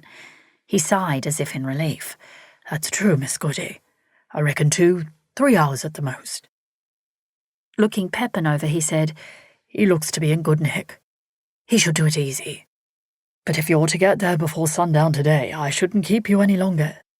Will you be staying there a while?" "We'll be on our way to Narracourt as soon as we can be," Elsa said. He looked at Rosie. "I hope you're feeling better soon, Mrs. Putney. I'll be sure to tell Frank that I saw you, so close to Penola and safety." At the well-meant offer, Rosie swallowed down a wail. She finally managed a tearful, "Thank you, Mr. Milton." He batted at flies before he held up a finger. "But I must make mention, ladies, when you come back, it'll be time for you to address your father's will. I still look after a few old clients, and your father was one of them." Elsa was surprised. "We have his will with us, Mr. Milton," she said. Mr. Milton gave her a look, stroked his beard, and picked out a bug or two. "That's so. A formal will?" "It looks to be." Elsa fumbled for the toolbox in the back. "Should Mr. Putney not have it for safekeeping?" he asked Rosie pointedly. "He's far too busy at the bakery," Rosie said, sniffing. "Too busy to even visit the farm to ensure its security. So we brought it with us." Elsa was impressed by that. She reached into the box, pulled out the will envelope, and held it up for him to see. He leaned over and squinted. "Can't read it from here, but it does look like my seal." Elsa wasn't about to give it to him. She could barely trust herself with it, much less anyone else. "It is your seal. Dated 2 years ago," she said, tucking it away again. "Wait a moment." He dipped his head, thinking, and his saddle squeaked as he shifted his backside. "I have Curtis's will in my safe at home. I'm sure of it. Oh, Lord, my memory. When you return, be sure to check with me before you open that," he said, and stabbed a finger at the packet. "One of them will precede the other. And right now," he grumbled, "I can't remember what will was done when." "We will, Mr. Milton." Mr. Milton put on his hat, still frowning. "Good day to you both," he said, and with a wave, galloped off. Elsa snapped the reins and Pepin got going. "Why did you tell him Penola?" Rosie burst, any semblance of tears gone. Elsa shot her a look. "Where else could we have been going on this road?" "He'll no sooner get back to Robe, and everyone will know where we've gone, not just Frank." "For heaven's sake!" Elsa cried, glaring at her sister. "Everyone will know already. And besides, I said we were going on to Narracourt." Rosie threw her hands in the air, then thought better of it as the cart rattled along. "Then you've got us going all over the countryside," she said, exasperated. "All I want to do is get to this Mr. Jones and find out if George left—" "Yes, and by saying we're going to Narracourt, it will put people off following us through Penola. They'll go in that direction and not into Victoria." Elsa, annoyed, glared across at her sister. "Keep up, Rosie." "Oh." Rosie chewed her lip. "Yes, I see. And when we get through Penola, I have another idea, just to be on the safe side." Her sister groaned. "Oh no, what now?" Elsa flicked the reins and Pepin sped into an even trot. "When we leave Penola, we don't stay on the main road to Casterton. We find tracks and cut through to the road up from Mount Gambier. If anyone comes after us from Robe, we won't be on the same road." Shaking her head, Rosie said, "Not only taking us all over the colony, but now intent on getting us lost as well." Her mouth pinched. "We've eaten everything. We could die out here. Elsa was glad her sister hadn't wailed, but exhaustion was giving rise to doom and gloom. There'll be places to buy food in Penola, Rosie. I noticed the other day you had a handful of money, so we won't starve. It won't last forever. We'll have to find that tin of sovereigns. Or some work somehow. Somewhere. Rosie shuffled on the seat. I have no mind to starve. Exactly my sentiment, sister, Elsa said. She hoped the sinking feeling in her stomach wasn't despair. By the time Penola came into view, Elsa's stomach was cramping with hunger. Rosie had fallen silent over the last long miles of dusty road and low, wooded plains. From time to time, the only communication between the two was a glance or an encouraging smile. The sun had dropped, so it was late afternoon by the time they turned into what looked like the main street and pulled up at a hitching rail and a horse trough. Pepin wasted no time. Over there on that corner, Rosie said, a hotel. Perhaps they'll have lodgings. It looks big enough. She took off her pinny, using it to slap dust and dirt from her clothes. Elsa began to worry that this was a plan that could go very wrong. She slumped in the driver's seat and considered the unwelcoming building, a single-storied, ugly thing, squat and sturdy. A pub. A few men hovered around the front door. She hoped, if nothing else, there was a restaurant inside and that the menu would be hearty. She could eat the side of a bullock. She climbed to the ground after Rosie. Her sister marched across the road to the arched doorway of the building. Good afternoon. Is there a meal and lodgings at this establishment? She asked one of the men. The 4 men standing there tipped their hats. A man with a dark, straggly beard and a pipe between his teeth took off his hat. There is, missus, but ye and your daughter might be better off asking the Josephite sisters for rooms. Elsa bit her lip as Rosie stiffened. Her sister adjusted her collar. Thank you. So long as this place has a good meal and a good room, it will suffice. Sucking her cheeks to stop a burst of laughter, Elsa was glad Rosie hadn't corrected the man. Being seen to be mother and daughter would help, but clearly her older sister had been taken aback. Still, bless her heart, Rosie squared her shoulders and spoke to her. Come along, Myrtle. We shall go inside and speak to the publican. Rosie swept by the men who stood aside in deferential, though short-lived, silence. Myrtle. When they entered the hotel, the smell of beer, yeasty and sweet, fell over them like a mist. Raucous laughter came from one of the rooms they passed, and tobacco smoke drifted out, along with the strong odour of hard-working men. Rosie strode by. Another room was closed, and further along there was a larger saloon. She stopped in the doorway, aware she wasn't allowed into the bar, and called out over the rumble and hum of boozy conversation. Would there be someone in charge to rent us lodgings? As the notes of a female voice rang out over the confabulating, the immediate hush, taciturn and sullen, delivered a room full of belligerent stares towards them. Elsa glanced at Rosie, who had her own imperious stare directed their way. Finally, an aproned gentleman approached the doorway. The hair on his head was slick with oil, parted on one side, the overcomb not quite covering a gleaming bald patch. A pencil nestled over one ear. His moustache, prolific in its growth, was thick and black. I'm the publican. I can do that for you, if you'd come this way. He indicated with his hand that she should step back and let him pass. Excuse me, missus, he said to her. His glance then fell on Elsa. Excuse me, miss. This way. This way. With the threat of female trespass now removed from sacred space, the important palaver in the bar continued, at first as if recovering from shock. Elsa had to admire her sister. They followed the gentleman to a reception counter, its window covered with a curtain drawn across it. Wait here a moment. He took out a large key, opened a door to the side, and disappeared, only to reappear as he swished aside the short drape. Now then, he said, taking the pencil from behind his ear as he opened a ledger book and peered at it. One room is available with 4 beds. We don't need 4 beds, Rosie said. There is only my daughter and I. If you don't want to share the room with other female guests, you have to pay for the 4 beds. He waited a moment before raising his brows as if annoyed. He replaced the pencil behind an ear that had more hair on it than he had on his head and closed the ledger.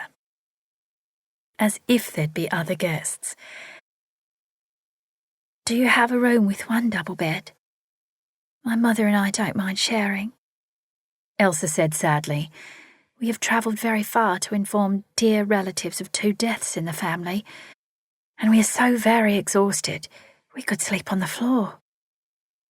Rosie blinked, but her high and mighty gaze stayed on the publican. He looked from Elsa to Rosie and sighed. Well, it's a slow time and not many travellers. I could let you have the room and only charge for the 2 beds. Elsa brightened. Oh, sir, you are kind. My mother and I do thank you. She noticed Rosie's mouth set in a line. We also need to stable our horse and secure our cart. If you would let us know. For $1 more, I can get a lad to do that for you. Now then, how many nights will you need? Just the 1, thank you, Rosie said. Sign and put your names here. He turned the ledger towards her, pushed over an ink pot and nib pen and waited until she'd signed. An illegible flourish, and printed Mrs. Conroy and Miss Conroy on the page. Taking back the ledger, he peered at it, then handed her a door key, dangling from a wooden tag, the number 3 carved into it. Just down there, and it's on the right, Mrs. Conroy. You'll be able to get water for the pitcher at the well out the back, and you'll find the outhouse further along the path. And where might we purchase a meal, sir? Elsa asked. Across the hall, he said, pointing to a closed door. It opens at 6:30. The fare is simple. I think tonight it's mutton stew with boiled potatoes, green beans and gravy. Elsa's mouth watered. She glanced at the clock on the wall behind him. Only an hour to wait, thank goodness. She sighed. By the time they found the room, found where Pepin and the cart would be stabled for the night, had a wash and a tidy up, the hour would fly by. Come along, Myrtle, Rosie said, and swished along to the room. Yes, Mama, Elsa answered, holding in a laugh as Rosie marched ahead of her. The room was stuffy, and the 4 beds were barely far enough apart to step between, but when Elsa sat on one, the relief was welcome. It feels wonderful. Rosie put her nose to the covers. Except for a little dust. It smells clean enough. I'm sure it will be very fine, Mama, Elsa said. Don't push it, Elsa. Retrieving what little they wanted from the cart to bring inside for the night, they washed their faces and dusted themselves down as best they could. Oh, how delightful to get rid of the dust. Now to present for the evening meal. They were the only diners. But the dinner was hearty, and Elsa ate fit to bursting. Rosie asked to purchase a bag of bread and fruit, some fresh local cheese, and some ham. So that way we can be on our way early in the morning to, Narrock Court, she told the waitress.